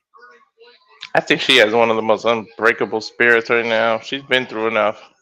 I mean, about to say, the heart won't quit for a reason. There's a reason why that's her theme. And a ladder coming into play. Let's not forget Indi Hartwell knows how to do things not only her way, but the Gargano way. Formerly part of the way, alongside Candice LeRae. Oh, it was flying by Dani Luna to Indi Hartwell on that ladder. The fact of the matter is, Walter, while Indi Hartwell was getting the plunder, it allowed Dani Luna to recover. Yeah, it takes time to go look for a weapon and find it, and you're giving your opponent all the time in the world while you do that. Got trash can, we got a ladder, got Singapore canes, and a chair right now in the ring. Who knows what else is underneath there and what else these two want to use against each other. I shudder to think. Is that a long ass screwdriver? I've never seen a screwdriver that long, but I think Dani Luna is looking to rearrange Indi Hartwell's face or choke her out here, literally using it underneath the throat of Indi Hartwell here. Modified sleeper hold. You can use it as a backup to the tool that loosens the turnbuckle. But it doesn't matter here if Indi Hartwell doesn't quit. That doesn't win the match. No, I'm saying that's where that would be under the ring. Like, the ring crew could use it as a backup to take off the turnbuckles. And again, Or Dani tighten them. Luna has been hell-bent to go after the TNA Knockouts World Championship before anyone else has a chance. Oh my God! Did you hear that? If that would have hit her. Oh, man. Well, that hit her, though. Running her back first in the steel ring steps. Surprised Dani Luna didn't have a stinger effect prior to that, though. We got the ladder. We had chairs. What's left, Noah? Tables! Well, I mean, it wouldn't be a no disqualification match without TLC, and it's not tender loving care. Somebody's been watching Toy Story. We're about to get Woody. Indi Hartwell again, though, giving Dani Luna great time to recuperate, though, and I don't know if this is wise. Turning your back on your opponent. It's the problem. It takes too long to set it up. Like each weapon. Dani Luna right now taking advantage of that opening, to my point, as Indi Hartwell right now was doing face first into that table. Now being set up on the apron. Let me get rid of that screwdriver. I'm so nervous about it. Move it. Move it. We see what Don Kyles can do a bit. Indi Hartwell though up on the shoulder. Whoop. Got Dani up on the shoulder. Woo, and Dani nearly pushing Indi into certain disaster. That's sand. Powder! Thrown in Hartwell's face! Blinded! Wait a minute, what the hell? Oh my God! Whoa! What the hell was that? Blanchard and dropped head first. The counter kick on it too. Dude, the way she did that was almost like a rope-assisted tiger bomb. I don't know, a tiger like dragon German. Well, the way she landed was horrible. That was a deadlift German on a blind Indi Hartwell from outside the ring to inside the ring, landing high on the back of her head and neck. Take a look at the replay here. Indi blinded by, I can imagine, powder, and look at the way Indi lands. Almost face first, nose first, almost turned her completely inside out on that suplex. That was like a 3-step suplex. That was crazy. And somehow Indi was able to kick out as Dani Luna lining up Indi Hartwell with that kendo stick. I almost feel like at this point, Dani Luna is not here to win. She is here to send a statement. The fact that Indi Hartwell, not only challenged for the TNA World Championship, she's the reason Kelani Joanna has in the first place. Probably fuels Dani Luna's ire even more. Wow. And both these women are focusing on singles gold, not tag team goals. Get to the midsection there. Again, Indi Hartwell still partially blind. You gotta imagine she's fighting on instinct alone here, Walter. Definitely, dude. That was a lot of powder to her face. Yeah, they're just shoving a stop sign in the spine. Someone tell me Dani Luna does not want to stop this assault. Dude, so far this is the match of the night. About to say, there's no red light here. There's nothing but a green light for forward momentum for whoever wins this match to try and go after the TNA Knockouts World Championship. This is the Knockouts division, man. Both women's matches were great. Well, again, there's a reason why the Knockouts been the premier division of professional wrestling since 2008. Truly the alternative. Indi Hartwell now looking to follow up here. Drop pull hold up by Dani Luna. Face first goes Indi in the chair. Now Dani with a running lariat. And then now she pumps the leg and Indi kicks out at 2. Indeed, there was a lot of water under the ring when you pulled that up. You need to wash your face, man. I know you can't see. Dani Luna right now trying to control her inner rage, knowing she has Indi Hartwell dead to rights. Surprisingly, Hartwell is still alive in this fight tonight, and this sure as hell is a fight. And there's nothing the ref can do about it. She's just there to witness the tap or count to 3, basically. Yeah. Both these women again trying to carve out a path. We talk about this being a turning point. Both these women looking to turn the page on their careers. Indi Hartwell trying to get back to TNA Knockouts World Championship. Dani Luna looking for her first. Oh, jeez. And chair, I think, was right on the shoulder blade. Or her spine, I'm not sure. Either way, that was nasty. Nothing about Dani Luna has been anything honorable and pretty as of late, Walter. That's for damn sure. Not at all. Well, you talk about yourself, though. Sometimes you need to go into business for yourself. You need that aggressive edge. We saw the turning point in Dani Luna's career when she had fallout with Indi Hartwell and Jody Fretz. That's the problem. When you were tag team specialists, at some point people wonder, like, can you do it on your own? And they wonder, and they make all these comparisons. And eventually, like I said, it's a selfish business, and you do. If you're not here to be the best of the champ, why are you in it for? About to say, what comparison do you put with Dani Luna, though? Dani Luna has been nothing but a tag team specialist in her TNA career prior to this, as I said. Mm-hmm. It's like Marty Jannetty. Indi Hartwell right now grabbing the ankle of Dani Luna. Dani Luna trying to set up a bed of woe with those steel chairs and another chair wedged in opposite corners. I mean, pretty much the only tag team that never like went off on their own and he stuck to being a tag team forever was the Legion of Doom. And Dani Luna avoiding certain destruction here. Indi Hartwell, though, with the candlestick, swinging and lying at Dani Luna's midsection. Trying to hook her up for Hurt's donut. Dani Luna able to escape, though. Oh, and kicks Indi face first in that steel chair. Not done yet. Ooh, Blue Thunder Bomb. Cover two, a kick out. She did a Blue Thunder Bomb on chairs and still didn't win. That was a modified Blue Thunder Bomb. Not nearly enough revolution on it, though, and I think that's the only reason Indi Hartwell kicked out. Yeah. Well, what I was saying about Legion of Doom, they basically were like the marriage of tag team. They literally, it was Death that took them apart. That was the only time Animal was on his own. Rip, and you're also right. Take a look at the replay here, though, Walter. Using the top rope, to your point, modified Blue Thunder Bomb on a steel chair, and somehow Indi was able to kick out. I don't think I've ever seen anyone do the Blue Thunder Bomb like that. Let alone on freaking better chairs. And again, Dani Luna lining up Indi Hartwell with this kendo stick. Again, the heart won't quit, but her body might before her spirit. Well, I'd rather land on a better chairs than what the women on Dynamite did with the better nails.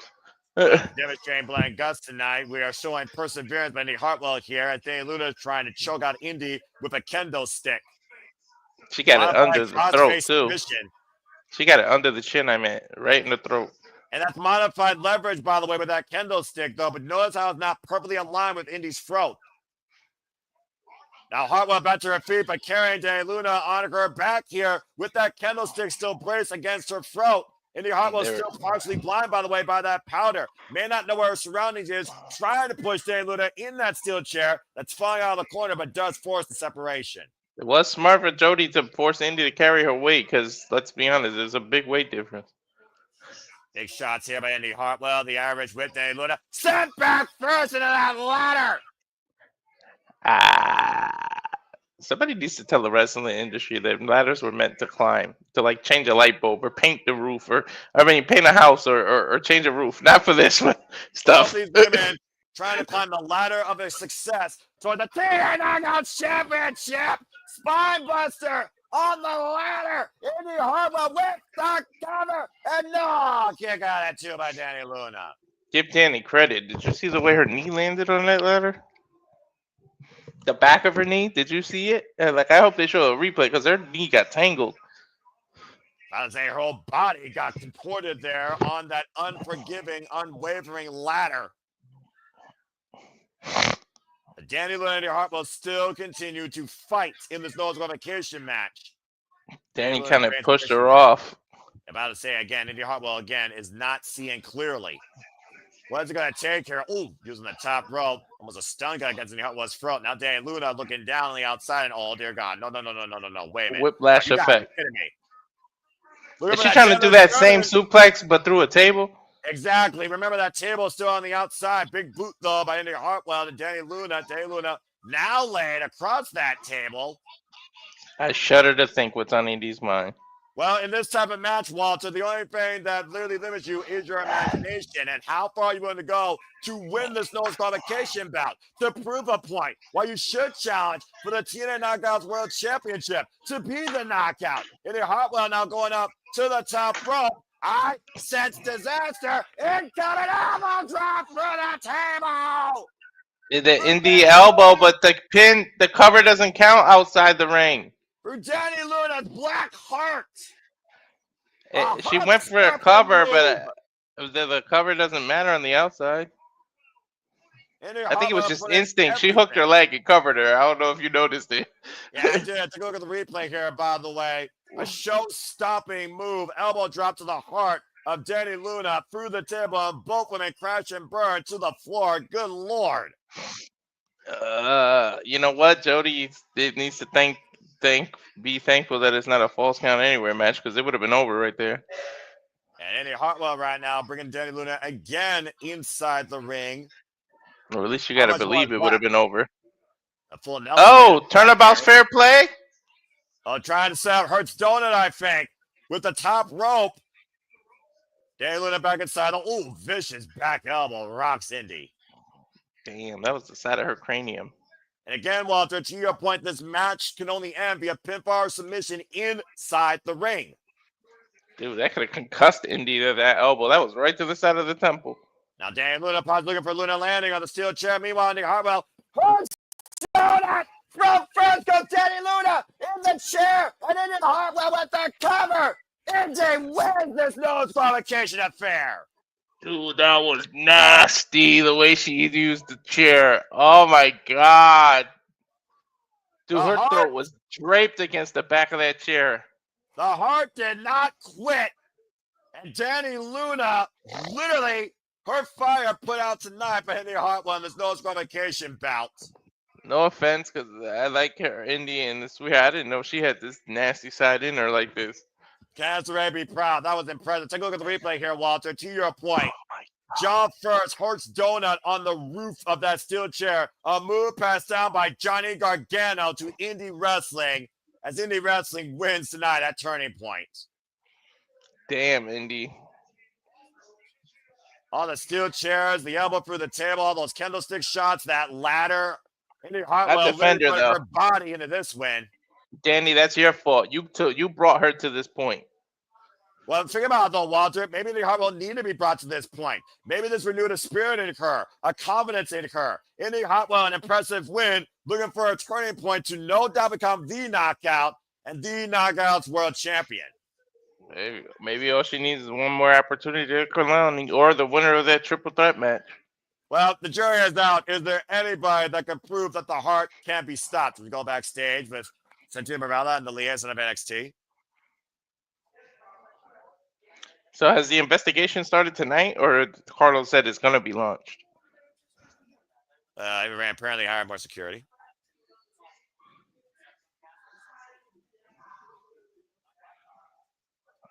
I feel like Dark State can still find a way in here, Noah.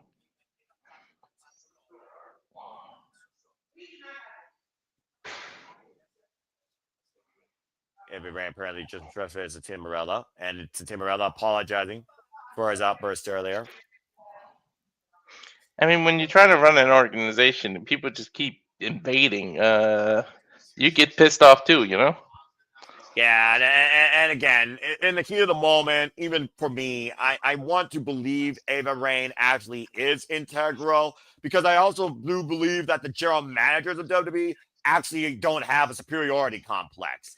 And I do think that Ava Raine and Cinderella have done good things for each other in this partnership. But the fact of the matter is, we got NXT rejects in TNA right now, ruining things in TNA again.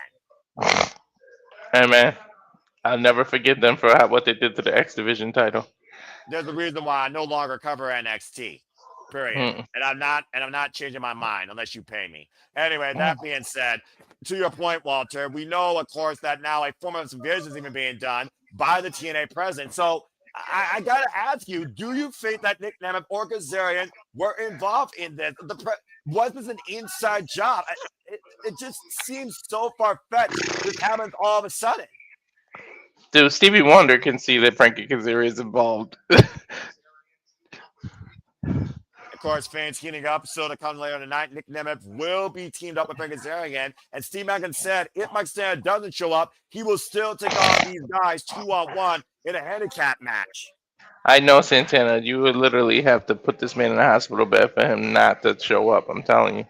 Well, why don't you go ahead and talk about these 5 knockouts in this relic of the past as we turn our attention to the TNA Knockouts World Tag Team Championships? The inspirationally become fighting champions have been caught up by 2 teams. The newest team on the scene, the Angel Warriors and Crawford and Blanchard. Here's their taglines, by the way. Inspiration, of course, won the titles last month on Impact, but Blanchard and Crawford have only had 2 matches as a duo, and the Angel Warriors are undefeated 5-0 as a tandem in TNA Wrestling.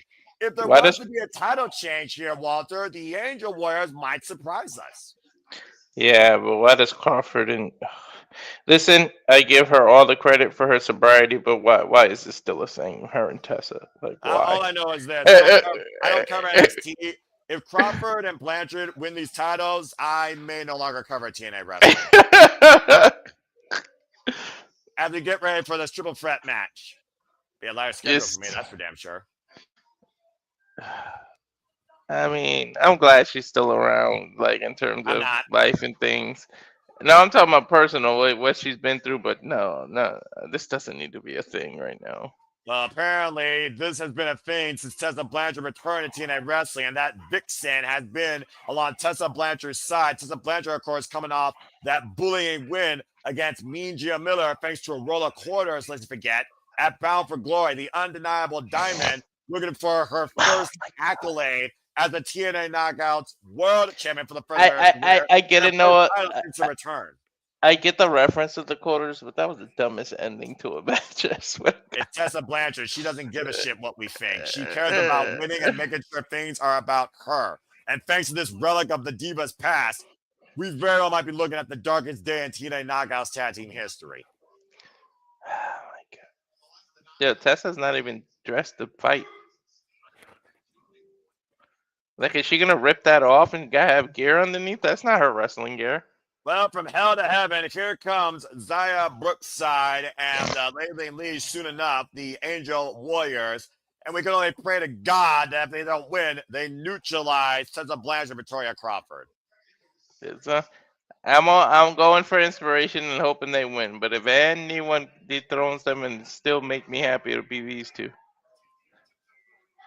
Well, as we, of course, point towards our Mortal Kombat combatants and the Angel of the Ring, Lei Lee, of course, has a chance to make history, not only winning the TNA Knockouts World Title tonight, but possibly the TNA Knockouts World Championship at Gold Rush. The newly formed Angel Warriors, Zaya Brookside and Lei Lee, mutual respect for one another, foundations of TNA wrestling, literally became a tag team only a couple of months ago and have already 5 victories in a row together. Yeah. I've been on Mortal Kombat lately. The last 2 days, I've been on that game too.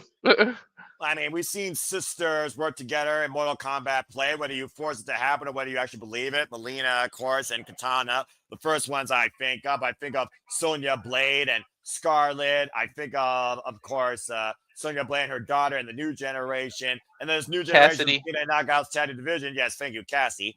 There very well could be someone else to inspire us. But no one's more inspiring to me in TNA Knockouts Tag Wrestling than the inspiration, Jessica McKay and Cassie Lee. Our 2-time TNA Knockouts World Tag Team Champions. Wow, they could double as referees in that outfit. Hey, I'm for it. And of course, we know that Jessica McKay and Cassie Lee, they came back to win back these championships and prove that they're the best to ever do this. The best moms. More natural than the Bellas, more aligned than non-friends Charlotte Flair and Alexa Bliss, more capable than any of these other competitors in the ring on a tag team level. Cassie and Jessica McKay have redefined women's tag team wrestling and taking back the cornerstone of the TNA Knockouts tag division after being the Elegance brand shortly after Slammiversary in a 19-minute bout on television in the main event. These two are so silly and funny. They really do inspire me. She looks like if the Progressive Girl wrestled. I mean, hey, I like the flow. But that being said, Cassie and Jessica McKay need to realize while their morals and their merit want to be fighting champions, they are at a disadvantage. They do not have to be involved in this decision to lose the TNA Knockouts Tag Team Championships. What is Crawford doing? Why is she pumping the air? The less I mention Crawford, the better off I am. Yo, Tessa is not dressed to wrestle. Apparently she's going to speak. Oh, God. Why is she speaking? Why did someone give her a mic? Why is she speaking in Spanish? She's not able to clear to compete tonight?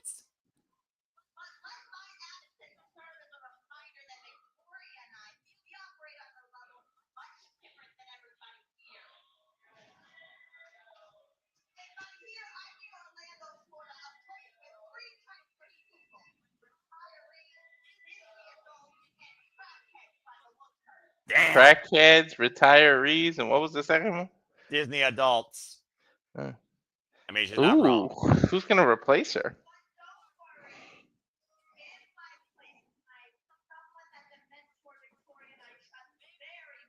there's someone else that trusts Tessa. TNA Knockouts debut. Mila Moore? Okay, well, that's a change up. Mila Moore, who literally just got signed to the TNA Knockouts division. This is one of the newest knockouts here, as we just heard last night on Impact Wrestling. And she is a prima donna and a billion-dollar princess child for damn sure. She's dressed like she should belongs in the Elegance brand. She's dressed like she belongs to be Tessa Blanchard's partner, but apparently Tessa Blanchard's not regular to Pete. So apparently, Mila Moore and Victoria Crawford will now fight in place of Tessa Blanchard, taking her place in the triple threat TNA Knockouts World Tag Team Championship match. Is she a second-generation star, too? And not much is known about Mila Moore, I will say that. But apparently, somehow, it's terrible enough for Tessa Blanchard and Victoria Crawford to allow them to be in her presence. I knew something was up. I pointed out immediately that Tessa didn't look dressed to compete. Mila Moore, by the way, is a freelancer with 5 years of wrestling experience, better known as Kaylee Morga. Again, former IWC Women's Champion for 378 days. This is her TNA official sign debut. She's only been previously involved here in 2 other matches this year in TNA Wrestling. Primarily been involved in Major League Wrestling, IWR, and other independent promotions. She had 1 match back in 2022 in All Elite Wrestling. Bell reigns are underway. Been involved in the business since 2020. Took hiatus for 1 full year. Looks like we're kicking things off with Lee and Cassie Lee. Tag titles or not, man. Not too many people say their debut is a title match. About to say. And again, we also got to consider this. Oh, that's roll up. Cover now. Only 2 women are involved at the same time. You can tag out to anybody. But first pinfall submission inside the ring will seize the TNA Knockouts Tag Team Championships. No, that's right. You don't have to tag your own partner. And right now, Lee up on the shoulders. Go through, cover. Cassie gets a 2 count. And we know that the Inspiration and the Angel Warriors have huge respect for one another. Victoria Crawford and Tessa Blanchard can give a fuck less about anybody else. Tag there now, McKay. Tessa cares about 2 things: diamonds and herself. Nice double team there against the Angel Warriors by the Inspiration. Now taking it to Crawford and Moore. Kicks in the midsection and arm ringers, kicks in the back, and the Inspiration right now are working on all cylinders. Basically, pick whatever they want. I'm about to say. And now the Inspiration going after anything that's not inspiring here inside this TNA ring. Bring around the Rosie. Again, it goes back to that nonverbal communication, that years of experience and trust. There it is. That's inspiring, damn it. That just makes me happy. A blind tag, though, by Mila Moore, and a double stunner there by Crawford. Top rope to the Inspiration. Mila Moore is now legal with Lee. Makes you happy or makes you inspired? You be the judge. And right now, Lee trying to hoist up Mila Moore. Oh, and down she goes, the stalling vertical. Cover now, they have new champions that kick out too. Victoria Crawford, though, eliminated the knockout tag champions for now, though, plays in favor of the Angel Warriors here. Now, Zaya Brookside legal. Nice PK. Running sense on Fabio by Lee. Cover now by Lee. Hook on the far leg, and a 2 count on Mila Moore. This does not work in the champ's favor to have both of them be out. You want one of you in the bench involved at all times so you can play defense against your titles. It could be a strategy, though, Walter. The less you work, the better you can pick your spot. At the end of the day, in a triple threat, it's about picking your spot, I think. Cheap shot there by Crawford, picking her spot. Wretched witch. Mila Moore right now taking advantage, though. Lee up on the shoulders. Oh, drop first across the top rope.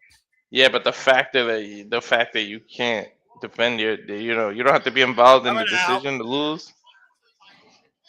And kick out. Well, again, it goes back to the pride of being champions. Again, they want to be fighting champions, but sometimes, I always say, hubris can be your downfall. And now Crawford, God help me, is legal. Face first goes Lee in the corner. Damn, she's aggressive. She's always been aggressive. She just always had a screw loose. Still does, in my opinion. It's the midsection now. Mila Moore is legal, and despite the fact Mila Moore and Crawford have never tagged together, so far these two are working very well together. I mean, smart. They're keeping Lee isolated in their corner.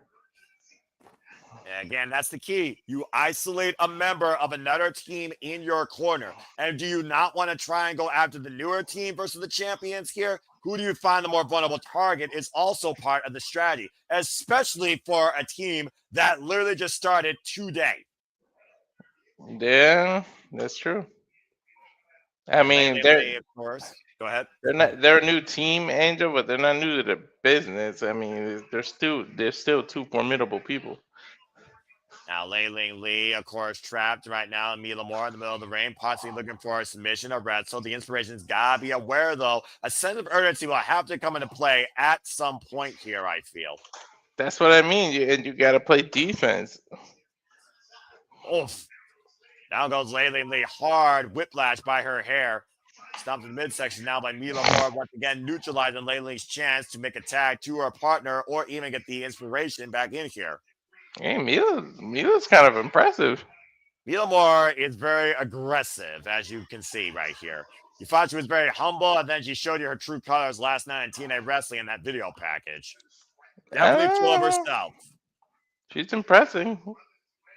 Double team now. The TNA Knockouts tag team chance by Mila Moore. Tag made to Crawford again. And lately again has been isolated away from her partner. And lately Lee can ill afford any injury here or vulnerabilities. Well, let's not forget, she's going to be involving Gold Rush for the TNA Knockouts World Championship. What is that, 2 weeks of is she in the first week or the second week? I don't fucking know. One of the 2 weeks. Get to the midsection and up kick now by Ling Lee, trying to make separation with Roy Crawford. Finally does so here. Good time maybe Mila Moore though. And Ling Lee hoisted forward. Time made Zaya Brookside. Zaya, the angel of the ring, finally inside here. Daughter, of course, of one Robbie Brookside. Off the ropes here. Up and around. Nice takeover there by Zaya Brookside here. Of course, been a standout in the TNA Knockouts division since last year, January. Oh! Zaya makes me happy. Nah, she does. That's one person that does make me happy. She's so bubbly. And Zaya it's like now, Willow. Like, I love when Willow's in the ring. I like when Zaya's in the ring, too. High cross body. Here's a hook of the both legs. And the inspiration with the save. See? Got to play defense on your titles. At the end of the day, there also is no disqualification here as that Wicked Vixen is trying to neutralize the tag chance again. Out goes Cassie Lee. Triangle. Oh, man. Ooh, that was a good kick. Yeah. And Crawford. Mila Moore in the double team boot. Covered now by Mila Moore on Zaya, and everybody breaks it up. It was almost like an insecurity, but she hit the knee at the end of it. I'm about to say, you gotta be aware of everyone at all times versus just your partner here in a triple threat match. Dude, now, the women are right now. The women are showcasing tonight. Well, again, this is the Knockouts division and Crawford. Cassie Lee, Jessica McKay, Zaya Lee, Zaya Brookside, and Mila Moore right now fighting here. And again, boost in the midsection right now. There's fights going on 3 corners here. I have no idea who's legal. Jumper going to Mila Moore. Spinning solo though by Ling Lee to Cassie. Jumping kick by Jessica McKay though. Crawford with the loop pass crash. I love you though. You're so funny, Brookside with the code breaker to Crawford, thankfully. Again, Mila and Zaya, I believe, are legal, though. Zaya hoisted up in the back body drop suplex by Mila. Now, I don't even remember who's legal, to be honest. I believe a blind tag was made, though, by Cassie Lee outside Mila Moore's vision. I don't know if Lee was aware of it either. I don't think she is. Up to the top rope, Mila Moore. Whoop. And Lee, messy landing on the apron here. Now, Mila going up to the top. Ooh! Let's not forget the background of Ling Lee, of course, in MMA. Karate. Situation in karate. Shot to the midsection there. Both men finding opposite corners here. What the hell is this? WWE really fumbled her. Oh, no. Oh! And Mila Moore face first into the ring post. That's how you introduce somebody. That's how you introduce somebody to a pole. That's close. Uh-oh. What the hell is she figuring here? They're in her landing. Yeah, Red! Cassie was the only smart one and said, nope. wiping out Mila Moore, and meanwhile, Zaya Brookside idolizer to the tire expire. Remember, she made the blind tag. And that's why they are the tag team in women's wrestling. Cassie and McKay retain the TNA Knockout Tag Team Championship in inspiring fashion.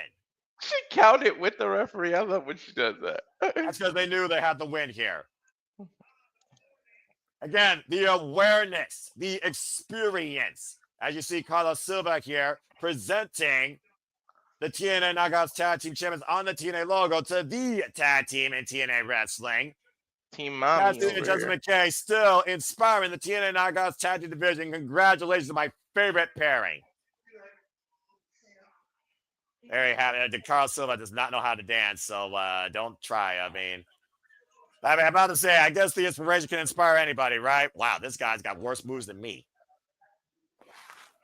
Well done, Justin McKay and Cassie Lee. Finally, I have a reason to be happy tonight. Finally, something. I'm telling you to click the light on, but never mind. I got this light, so no. You want to? Why do you want to mess with my stream? Here, the remote's right here. What are you all talking about now? The lights behind me. She likes messing with them. She wants to change them. All right, that's random, but okay, you all do whatever. It was green because it's Christmas coming up. Even though I don't feel Christmassy and I hate it. But, oh my God, Lee. She's still waiting on you for Wheel of Fortune too, by the way. Yeah, I know. We'll do that. What is next weekend? Full Gear. What's the following week? War Games. We'll do it after the following weekend. I'll host it. No, I'm a sore loser. If I'm a loser, I'll walk away. I know you're a sore loser. He's gonna beat you too. He's quick with it. Integrity is a key part of anything. Walk away and the stream will be done. No, I'm that type of sore loser. I know how big of a sore loser you are, honey. Oh, for love and feet. Anyway, as of course we get ready here for our next match, we got a moment to breathe. So I just want to say again, please like, subscribe, comment, and tell a friend. And again, if you're enjoying the coverage here, super chat, pay up, as simple as that's produced for the biggest shows, favorite specials across all things wrestling. As this is very impromptu, we have a modified break here as we look back at Bound for Glory. We're trying to be special on TNA Plus here in the foreseeable future. That was a special night. Well, yeah, it was for the most part. I mean, again, the beautiful people and Mickie James inducted into the TNA Hall of Fame, and rightfully so. An emotional speech by freaking. That was the low point right there because that match got corrupted. We don't talk about that. You want me to be somewhat happy? We don't talk about that. I'm just saying. So that match is the Bruno of us all. Look. The less we talk about that, the better off we are. But just know, again, now and forever, it is not my NXT! Well, the action continues here at Turning Point, though, as again, this is TNA Wrestling, or at least it's supposed to be, as we get ready for trios action here. Whether or not Ali you trust, or you believe the Hardys are going to be fully loaded with Cedric Alexander and his prime. 6-man tag team match is up next here at Turning Point. Seriously? Hey, Connecticut, we moved. Stop sending us jury duty. Well, I'm about to say, apparently they didn't update your census. As Mustafa Ali and the Great Hands look to update their stand in TNA Wrestling as the predominant faction, looking to bounce back from losing Hardcore War at Bound for Glory. And you know we got to watch at the end of the day for Tasha Steelz, who's been an invaluable asset to the Order 4 and Agent The Zero. Boricua badass. Hold on. Another one of your, representing the culture. Agent Zero, though, was almost the unstoppable secret weapon for Mustafa Ali and the Order 4 at freaking Bound for Glory.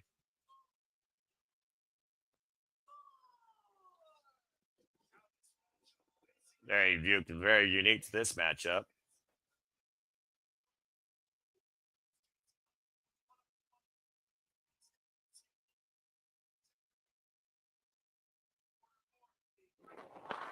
As of course, it was Cedric Alexander that was the catalyst to Mustafa Ali's new confidence, thanks to Tasha Steelz' manipulation.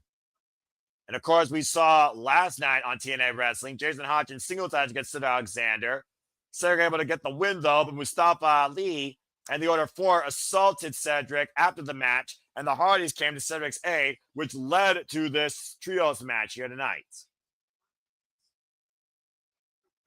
Again, I know the drill. My mouth is currently closed. All right, thank you, by the way. It's fed again, folks. I'm going to remind you, please remain handsets for the free what's going on in SmackDown Live, or you will be banned. We will be talking more about that here at the Bubba Studios, tomorrow on Shenanigans, and stay tuned for our coverage of Monday Night Raw from Madison Square Garden next week, Monday night, as TNA Wrestling Turning Point continues. And Matt, I'm doing okay now that I saw the inspiration hold on to the TNA Knockouts World Tag Team Championship. So, again.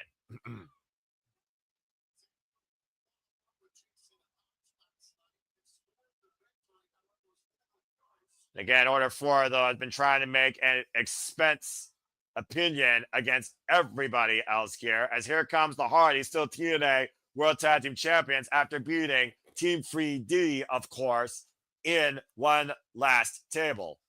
Of course, also Tag Team Champions across other companies as well, including Fourth Rope, as you see them wear the Fourth Rope Tag Team titles.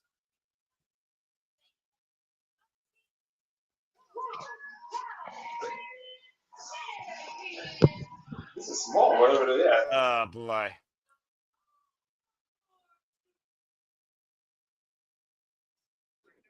I'm about to say, that girl is extremely happy.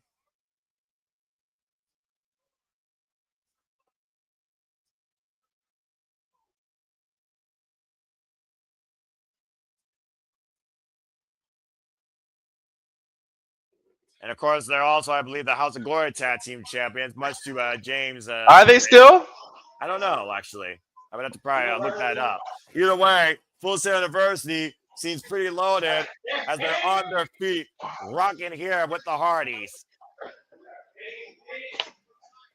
And, of course, as we said, Walter, the Hardys have basically retired Team 3D. Yeah, well, they went out in a blaze of glory, I'll tell you that much. Yeah, Bully Ray knew that he was dead to rights after Devon was wiped out with a nod back to SummerSlam. And yes, they are still the House of Glory Tag Team Champions, by the way. Currently, the Hardys held 3 sets of Tag Team Championships. They've been the TNA Tag Team Champions, though, now for their 4th run here for 118 days with 5 successful defenses. As we saw that embrace where Bully Ray gave the boots to Jeff Hardy, truly an endgame.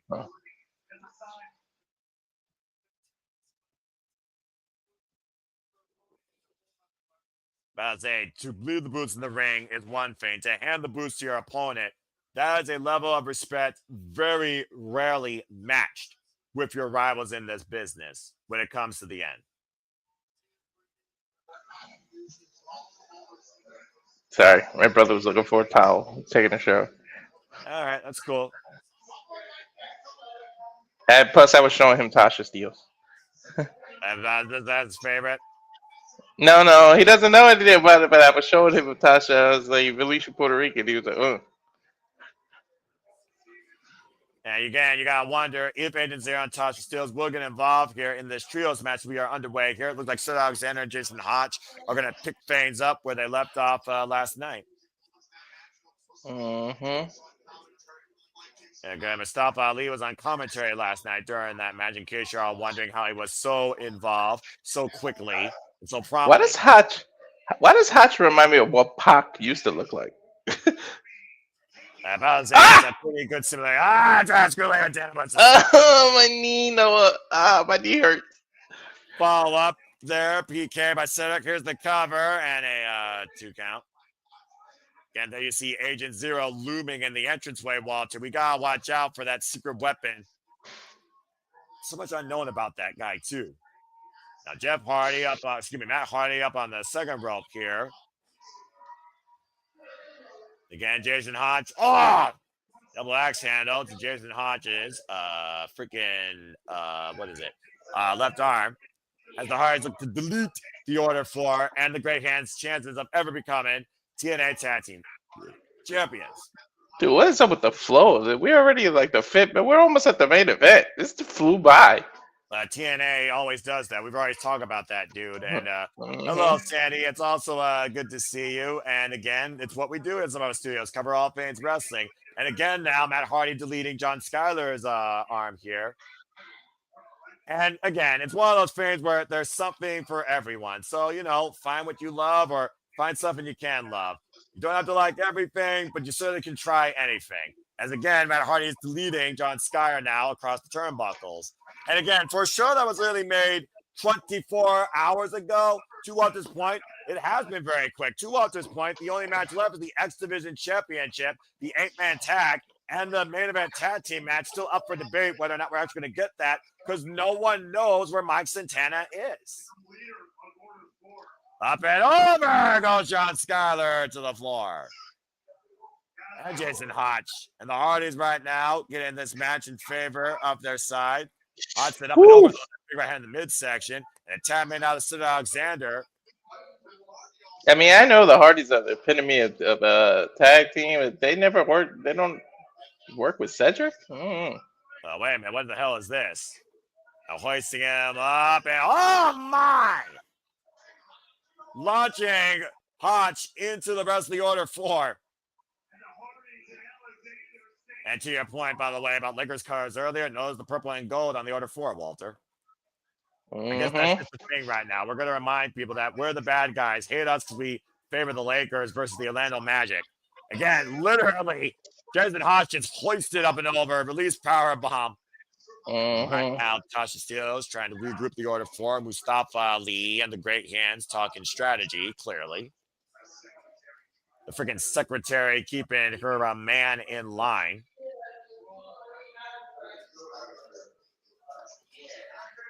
We'll see, of course, Mustafa Ali and Cedric Alexander picking off where they left off at, of course, some anniversary when Cedric arrived. And Mustafa Ali, of course, beat Cedric Alexander, getting his own WrestleMania moment back. And right now, Cedric just throwing Ali in the corner. Vicious knife and chop, rocking the chest of Ali. The Irish whip, and of course, Mustafa Ali, Cedric Alexander, forming the heart and soul of 205 Live. Ali up and over, swinging a miss, low by Cedric. Ali again picking up speed off the upper side of the ring. Again, don't blink with these two. Pop up. Power bomb!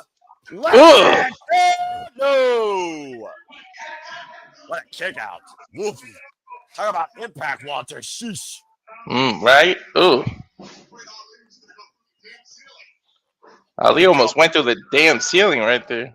I mean, it's not hard at Full Sail University, considering how low that ceiling is. Back elbow, though, swinging a miss. Cedric Alexander. Miss through the cage, that's Ali wipes up off his great hands. German suplex by Cedric and a kip up. Sending Ali up and over. Meanwhile, Tasha Steele's distracting the official, though. And Cedric, wait a minute, armor check. Ali able to scout it. Oh, I went to the eyes. And threw Cedric to the outside. Again, Tasha Steele's playing invaluable to the order 4. When is she not? Watch it there, big boot to Cedric Alexander. That's a big man. Yeah, wiping Cedric out on the floor. And again, the referee didn't see anything because of Tasha Steele's.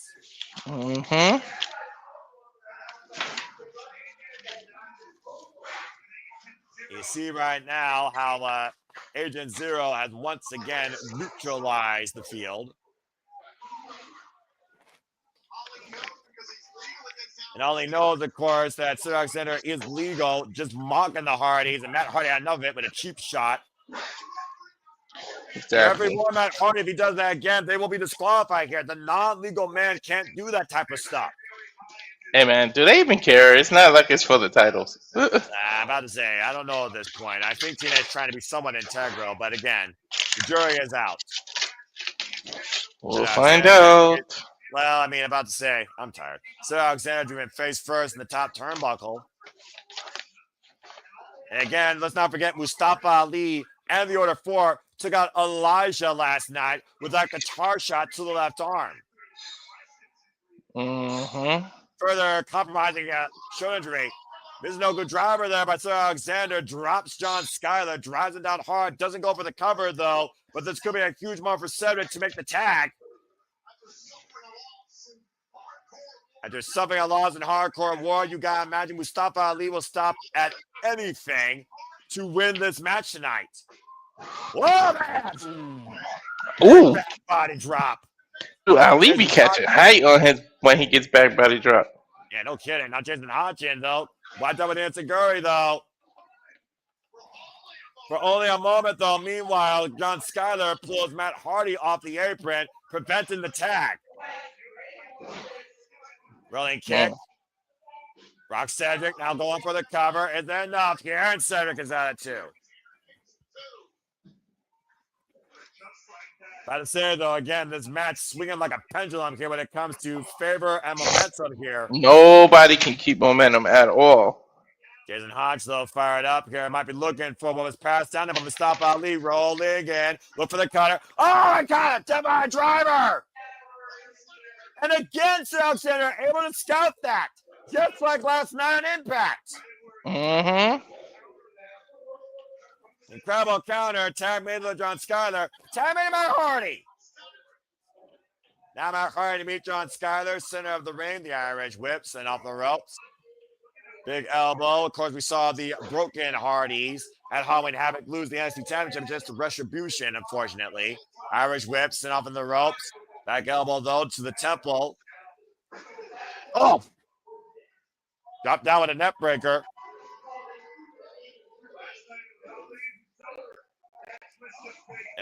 Again, Matt Hardy looking to delete on Skyler, excuse me. Left entrance of fate. Again, overhead by body drop to Jason Haas. John Skyler, though, able to scout it. Got the tights. Roll up. Got 2 counts.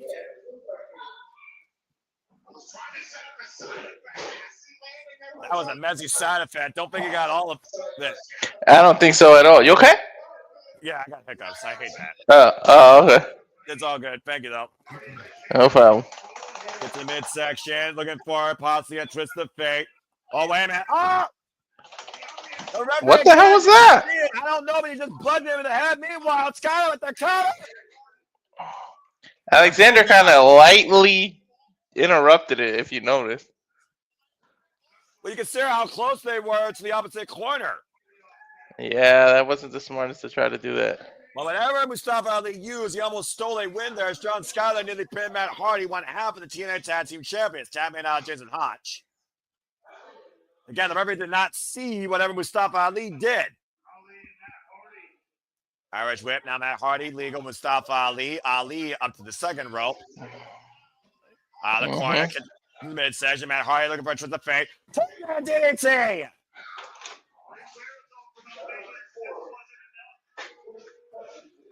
Now, at this point, though, both teams need to tag again, and Matt Hardy looking to make. Who did he tag? Ali kind of dove at both of them.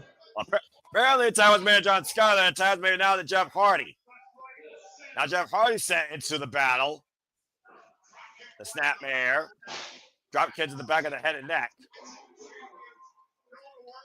One half again of the TNA World Tag Team Champions, as I said earlier. Get to the midsection after being the Nemeth. And a twist of fate. Follow-up splash. Here's the cover by Jeff. And a kick out of 2. Woof. And again, this match, momentum swings in favor of the Hardys. Tag made to Matt. Tag made to Cedric. Might be looking for some triple team offense here. And Jeff Hardy right now, poetry in motion. Above Matt to John Skyler. Cedric is legal, though. All 3 men, though. Iceland order 4. Twist of fate. Lombard check. 1, 2. Cover 2. And the great hands and Ali break it up. And somehow everybody pushed into the pinfall there. About to say, saving the matchup for their team, the Order 4 did. Slingshot spear by John Skyler. Get to the midsection, though. Jeff Hardy looking for the twist of fate again. And turns into a net breaker.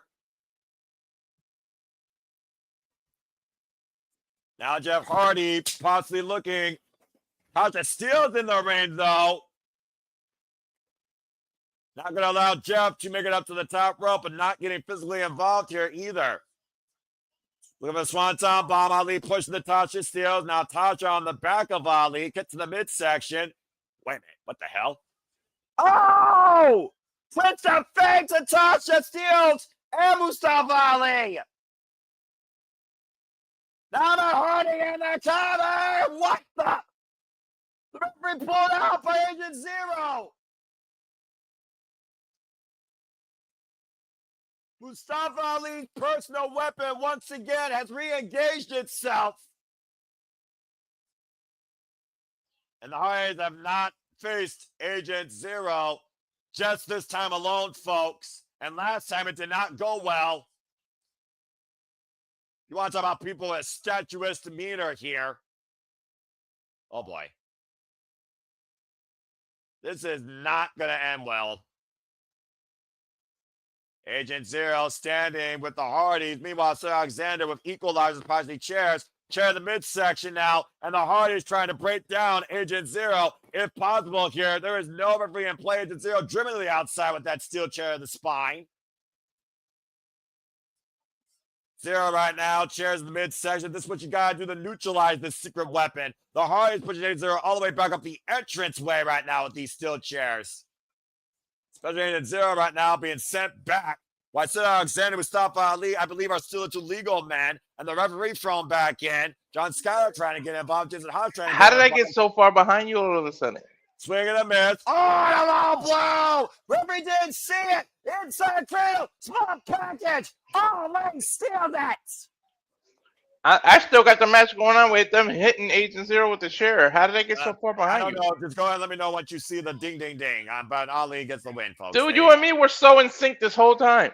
Buffett, I told you, dude. Sometimes this service fucking does that. You just fix yourself, all right? You're all good. Just let me know. But basically, Ali rolling up. Ali just rolled 1, 2, 3. Ding, ding, ding, ding, ding. Yeah, Ali literally stole it. He stole it. I said the order 4 was going to be in a no-lose scenario. They were going to win by any means possible. Tasha Steels sacrificing herself again on behalf of Mustafa Ali in the order 4, and Mustafa Ali steals the win tonight at Turning Point. By the way, if I'm not mistaken, I think I'm perfect so far tonight in predictions. It might be, but at the end of the day, who the fuck cares? I care. Let me live in my glory, damn it. That's fine, fair enough. As the Hardys in any sort of combination, technically just lost a match tonight in the order 4. And Ali we trust, Ali's plan worked. And it was a full team effort.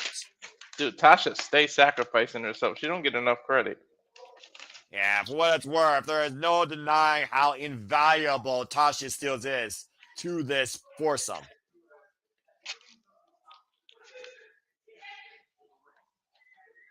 And then, of course, right now we take another impromptu commercial break. And apparently they talk about Full Sail University and the students that get an opportunity to see how a wrestling show is put together and hone their own skills, whether camera work, production, lighting, gaffers, etc. As, of course, Full Sail's mission is to give students real-world experience.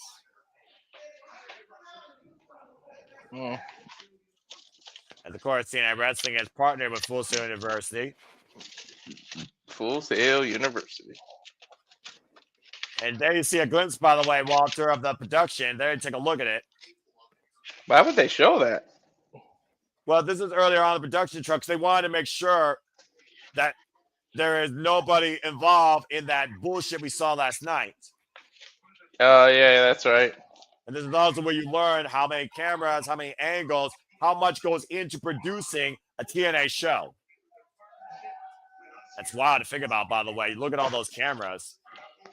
Talk about how a system works. Speaking of how a system works, the system, once again, is looking for a reboot, and they might have to get an upgrade as they will lose a member come January. But tonight, the system works in all cylinders. Coming off the video of Hardcore War, it's Moose, Brian Myers, Eddie Edwards, and JDC with Alicia Edwards in the corner, taking on the Rascalz and a mystery partner, Myron Reed, Trey Miguel, and Zachary Wentz. 8-man tag team action are up next here at Turning Point.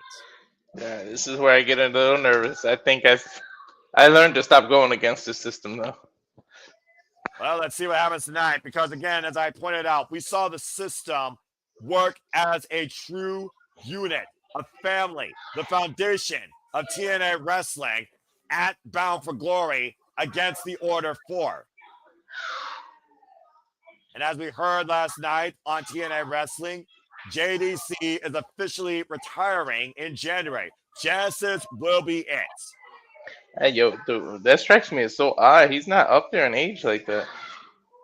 I mean, wear and tear though. This business does a damage to your body that's irreversible.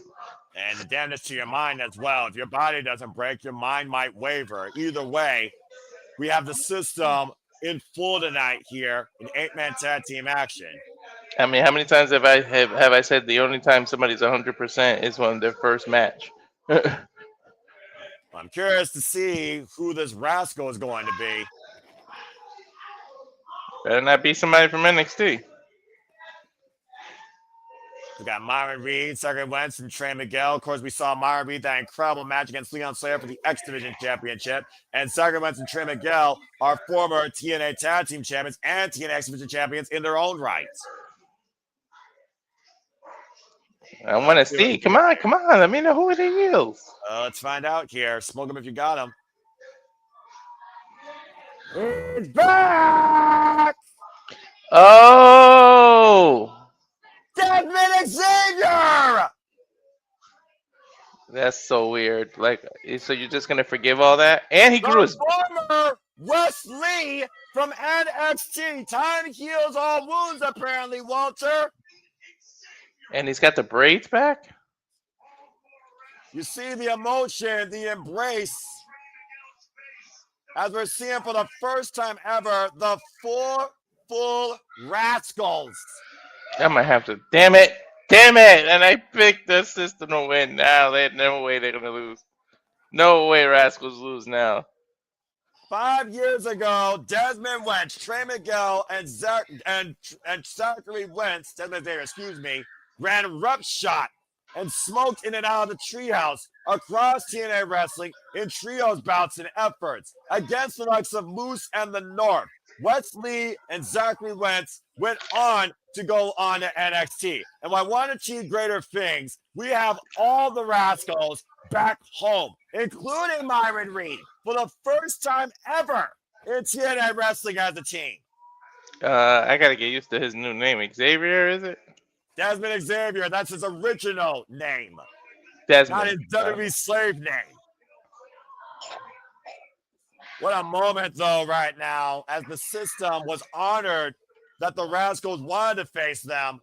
And I think the system couldn't be happier to see the Rascalz in full here tonight. That you see Zachary Wentz, by the way. I forgot the system are faces. This bout is founded on mutual respect, as this is JDC's last stand with the system, practically. When you consider that again in January, JDC will be retired, as Desmond Xavier has returned home tonight in TNA Wrestling. This is what TNA is all about at the end of the day. Were you expecting this? And where some of the most prideful go to the retire. You were saying, Walter, Bellrain's ran away. When they said mystery partner, were you expecting this? After JJ showed me that tweet, 110%. Oh, I didn't see the tweet. What was the tweet? Home. Welcome back home, Desmond Xavier. The waistline now, Myron Reed with JDC. You figure out the immense history here, the camaraderie with the Rascalz, even in rivalry, Walter. While the system have been a foundation of TNA Wrestling since last year, January, the Rascalz go all the way back before the freaking pandemic. That's right. They were smoking them, and they had them since then.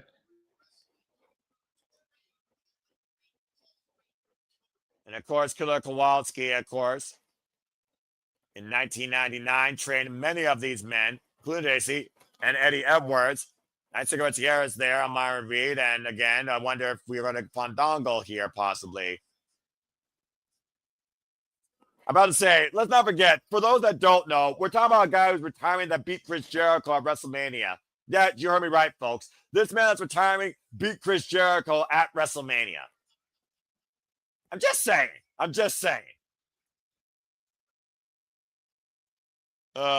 Good grief. And Myron right now trying to keep things cool here for the Rascalz. Great agility being shown there. Drop toe, crossbody, leg, woo. Oh, wow, that two with the leg into the guillotine leg drop. That undeniable style, swagger, and goofy confidence the Rascalz have against each other, in each other. Trey Miguel now squaring up against Brian Myers. Man, the wrestling business is crazy. They were just rivals last year and hated each other. Well, again, time heals all wounds, and I guess you forget about the past and move on to a brighter future. And now there's actual pep in their step today. I mean, if the Rascalz weren't fired up before, they've been more fired up now. Nice skip up cover and a 1 count on Brian Myers for Trey Miguel. I didn't think you would see the 4 of them on TV together I again. don't think I would ever see 4 of them. This is the first time ever. We're seeing the full Rascalz compete in TNA wrestling as a squad. Nice shot by Eddie Edwards to Trey Miguel. And, of course, the Rascalz in the system go way back, including their feud over the TNA Tag Team Championships. Let's not forget, the Rascalz and the system traded the titles against each other. Mm-hmm. Coming out of Zachary Wentz, former one-time X Division champion against former TNA World Champion, TNA Tag Team Champion, Eddie Edwards. Eddie Edwards, who's been ride or die of TNA wrestling since 2017, alongside his wife, Alicia Edwards, who's also at ringside. Manhattan drop. Zachary Wentz, rebound. Nice overhead belly-to-belly suplex there. And, of course, Eddie Edwards also came to us through Pro Wrestling Noah. Oh! Out of the corner, of course, Zachary Wentz, former Dusty Rhodes Technical Classic winner, corkscrew cover, and a 1 count. Alongside Desmond Xavier, might I add, MSK. At the end of the day, Walter, this match is about competition and respect. That's all it's about. That's all you can do is earn. Ooh, his debut. I mean, his return. Welcome back, Desmond Xavier, to TNA Wrestling. Why does Moose want to go against him? Because Moose and Desmond used to fight each other prior to the pandemic. Like I said, Moose and the North used to feud with the original trios of Rascalz. And Desmond Xavier was at the forefront of it. It's being sold on, and of course, right now, Desmond Xavier taking on the face of the franchise. Former TNA Grand Champion, TNA World Champion, TNA World Heavyweight Champion, TNA X Division Champion. And this is the Desmond I recognize. He looks right with the hair like that, man. I hated the short haircut. This is the Wesley that first came into NXT alongside Nash Carter to win the Dusty Rhodes Tag Team Classic and the NXT Tag Team Championships. Moose at the top turnbuckle now, multiple attacks by the Rascalz, and the Rascalz ganging up on Moose here, 4-on-1, bringing Moose down to his knees. Combination offense here with the Insiguri, and a forward double stomp to the spine.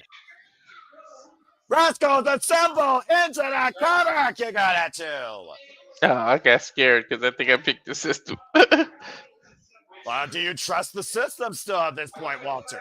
I can't. Every time I don't, I'm wrong. And again, one vicious chop, though, and Moose has turned this thing around, bringing Zachary Wentz to the system's corner, tapping out of Brian Myers, and the system, again, knows how to use the numbers game so damn well. Again, they've been the foundation of this company since TNA was brought back in 2023. Ironically enough, at Bound for Glory. And then, of course, we saw it was hard to kill at 2024. Oh! Jumping knee, rocking Brian Myers. Wow. That was a good knee. Critical moment right now here in this 8-man tag team match. First ever tag team match. Full on Rascalz versus the system. Tag made Eddie Edwards. Tag made to Desmond Xavier. Double drop kick takes Moose and JDC down. And Desmond isolated with Eddie Edwards. Combination into the stunner. Ooh, running cutter. RKO, basically. Yeah, I'm about to say. Again, former NXT North American champion, a man that truly was all heart for a long time in NXT. Running drop kick to the shoulder blades, and Desmond Xavier hasn't lost a single step. Got a new sprinter step, it looks like. Bro, it's only been, what, 3-4 months? Oh! Nice tornado, DP. Where it shoots the half. When did he get released? It was like 3-4 months ago, right? Yeah, literally. So the 90 days came up. I wonder if you go to TNA, do they count the 90 days against you, or because it's a partnership, they'll let you cut it short? Well, I mean, it's not too far away from an acquisition, so it wouldn't surprise me. Again, beautiful takeover DDT, shoots the half, hard leg covered back press, 2 count for Desmond Xavier. That'd be interesting to find out. And of course, remember, to your point in a previous life, this guy was the enemy against the Rascalz. We also saw prior to that, though, Desmond Xavier, backpack stunner, teamed up with the Rascalz against No Corner Catch Crew. The majority of last year and earlier this year, you can see them out working together and again. Knife edge chop, and Moose now legal. Pump kick to Trey Miguel. He literally called him dead weight, didn't he, earlier this year at NXT? Exactly. Drop kick! Desmond Xavier drops to the floor. Now Myron eats a pump kick, and Moose, oh, God, vicious. Uranagi running senton, and Moose, the 5-tool athlete, single-handedly has wiped out the Rascalz. That is not somebody's arms you want to run into. And back into the fight, Desmond Xavier has Moose looking to send him. Got a hell! Damn! The win and a kick out. I don't know about you, but there was some extra oomph in that. Blanchard almost back to NXT or 2019 with that ridiculous powerbomb. Moose almost knocked the wind out of himself. Did you see it? Oh, yeah. Now JDC legal. Moose, though, has dead up the shoulder. Myron B coming to the aid of his fellow Rascalz. Big high boot to Moose's face. Desmond, though, caught by Moose. And the power. Oh, and the knee in the back of the head. Into the Dominator. A JDC legal, I believe. Rascalz again, though, wearing out the system here. I can't keep up with who's legal. Overhead kicks by Zachary, Wentz, and Trey Miguel. Watch out. Moose stands in front of you. Double team him. Triple team him. Numbers game. And Moose right now dropped down to his knees. Combination kicks to the back of the head. No, the irony of the numbers game working against the system. That's some irony for you, huh? Yeah, shout out to Shiva with that special there with the triple drop kick with the revolution by Desmond Xavier. Desmond up and over. Tope Carlo. He got caught. Oh, boy. Oh, no. Oh, shot! Welcome back to TNA. Goodbye. Apron powerbomb. Corkscrew plunger, though, by Wentz, wiping out Moose on the outside. Oh, that's barely apron by Brian Myers to Wentz. JDC Keep wiping out proving Trey you're Miguel. still Edge's bitch using spears. Moose rock, though. JDC.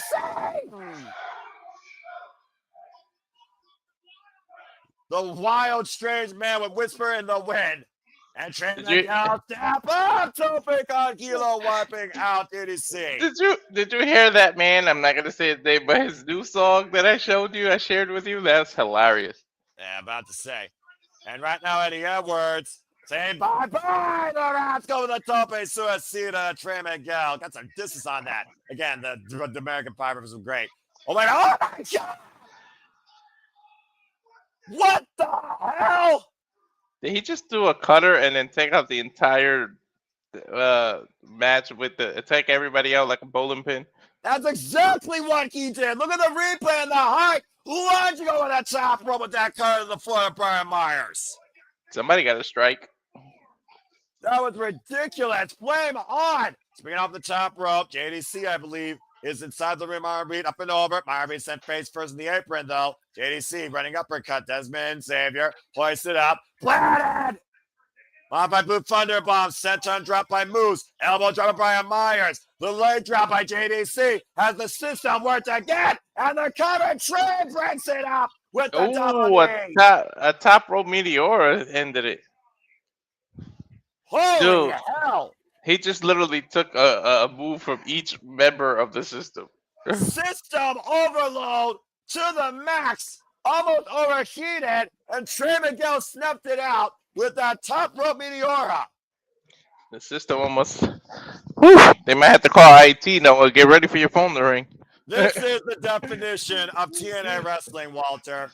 And right now, Trey Miguel squaring off against Moose here. Are they even Trey having Miguel effects fired with up. those elbows? Oh! Pump That kick. answered it. That answered it. Range shotgun drop kick by Xavier. President front kick though by Brian Myers. Myron Reed. What's out of close? What? Majors escape, jumping up with the rebound, Zachary. I think he ducked under the clothesline and then did a kick up into Zachary. I think you're right, but he got sidelined. Into Brian Myers spear by Eddie Edwards. After a pounce. Planned those super kicks though by the Rascalz. JDC Can I ask you out something? the corner. Yeah, go ahead. Who's legal? I have no idea. JDC by Trey Miguel. Now Trey and Desmond. Double tiger feint kick to the knees of JDC. Because not done yet. Desmond got covered a little while ago after getting all the moves. So I'm assuming Desmond is the legal thing for the Rascalz, is the legal person. Bang! Hammer! Quadruple stomp. And a cover by Desmond! Oh my god, it moves Blanchard with a power bomb to break it Dude, up. wait, they held Moose back so he can't do that. He turned it into a damn power bomb. Did you see that they were holding him in the corner so that he can't interfere? This is fucking incredible. Dude, this just stole match of the night so far. Well, considering we're looking at two of the best teams of two different generations of TNA wrestling, the then and the now, fully together tonight at Turning Point, out of mutual respect, this is what TNA is all about. I didn't think an 8-man tag team would make you this excited, though. If it was anyone but Desmond Xavier, I would agree. Trey Miguel, though, sent up and over, sends everything to the outside, though. Everybody down the bars at the floor. Myron Reed, great Mitchell to skip again. Jumping into the stunner. Moose preventing it, though. Hooking Myron Reed. Now Moose and Myron Reed apparently the ring. Big how about to the heart of Reed. You almost... Escalera. Whoa, almost lost his footing. Escalera. And Moose caught out of it with a cutter. Oh, that slip let him recover. And now Wentz. A UFO cutter. Don't forget how big Moose's head is, man. That headbutt, woof. Double team on JDC by Trey and Wentz. Hot fire flame. Right behind Myers with Edwards on the outside. I think JDC is still the legal person, too. And Wentz, hot fire flame by Desmond Xavier. It's over, 450. Corkscrew, spiral tap. Back press, finally coming the Rascalz with the win. Damn it! The one time I didn't. The one time I actually did trust the system. The Rascalz break the system, coming fully together tonight, smoking them in this incredible 8-man affair. That was a fun match, dude. That woke me up. Woo! That's TNA wrestling at its core, Noah. Yeah, right. Look Did they get the conclusion of this. Shout out to the phenomenal AJ Styles, a spiral tap. Beautiful corkscrew splash. Did they get it, Noah? Did they get it? Man. Did they get it, Noah? I don't know, man. You know what I'm talking about. Congratulations to Trey Miguel, Myron Reed, Zachary Wentz, and the returning Desmond Xavier beating the system. Did they get it or you're not sure yet? I'm about to say, it looks like I've got a little brace here. Did they get your phrase or what? I'm about to say, if this is JDC's one last ride, it's a hell of a way to literally nearly go out on this ride, as this truly encompasses why I love TNA wrestling. You know what? You know what? Just looking at this, in a battle of mutual respect, in a battle of what TNA wrestling is all about, I think I got it, but let's see what Santana Morales is going to first. And Eric Young saying the cleanse is coming soon. Eric Young now in the face of Tina Morella. Did you see how his face changed? I can't even hear Eric Young. Eric Young's always been a quiet person. Saying, oh, it's your fault.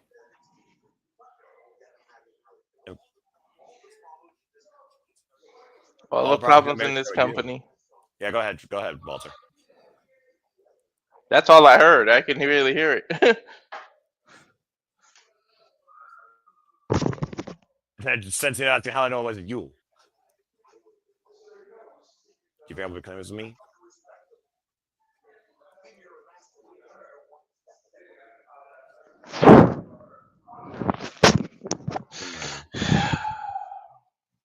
What would Eric Young gain from being involved? The cleanse is coming. The fuck does that mean?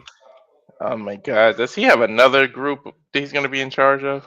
I don't know, and it might be violent by design, but coming up next with a match that truly showed me the limits of tag team wrestling on a respectful front, and the first match that truly represented TNA wrestling at the strongest degree.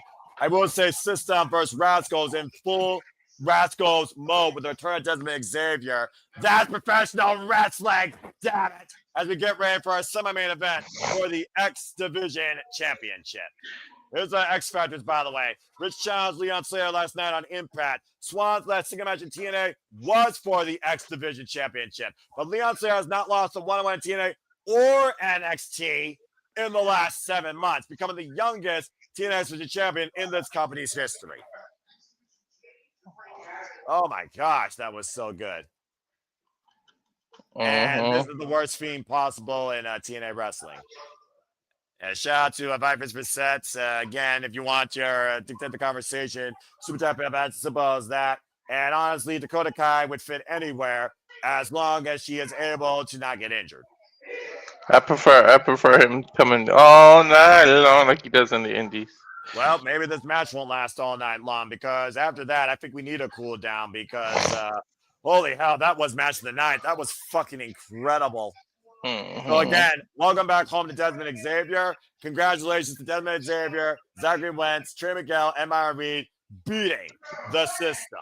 Respect. Let's not forget. This is a former TNA World Champion. Yeah, and who he lost to? Oh, that's right, Kenny Omega. Yeah, and he was never the same after that. It's not the same Rich Swann, but I know it's not the same Rich Swann, but I mean he carried the pandemic, and that's the old meeting the new because it's the new generation versus him now. Well, you've been talking about how you want to see Myron Reed take on former X Division champions of the past. As the youngest in charge is about to take on Rich Swann. As the UFO has landed down at Full Sail University. And this current X Division champion, the 110th X Division champion in this company's history, Leon Slater, day 118 of his run, is going into his 8th defense tonight with wins over Chan Lorenzo in NXT, also over Javon Evans via disqualification, no contest. Fuck this NXT. Myron Reed, Dante Leon, Cedric Alexander, Jason Hotch, Madeline Dress, Marcus Mathers, amongst others. Leon Slater has truly proven to be a new cornerstone, endorsed by the phenomenal AJ Styles himself, the first ever X Division champion in this day and age of TNA wrestling. Dude. Man. I just hope. I don't know. What are you hoping for? Go ahead. Say your thoughts. What are you hoping for? Talk. I don't want to bring it up because I don't want you to get pissed off, but they better do that rematch and do it right. Look, all I know is this. If NXT interrupts TNA any further than they did at Bound for Glory, and I have Robert Stone and NXT Rejects fucking things up even more, you very well might be getting me very, very, very close to no longer calling TNA wrestling. But that's not here nor there because that last match truly showed me what TNA is all about. Now you might turn into me when I was talking about Asuka the other day where you had to calm me down. I'm about to say, you're a different story versus me. There's no comedy. I'm astute in my official opinions.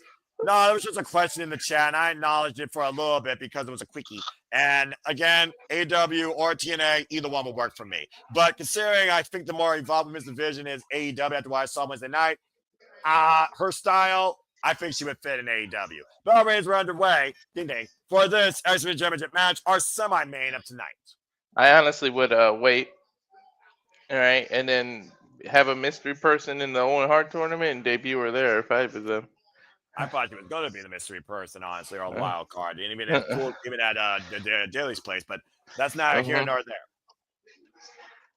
Again, as I talked about before, Walter, we talked about before the division that is defined by no limits, not weight limits. Again, Leon Slater holds the legacy held by the likes of Frankie Kazarian,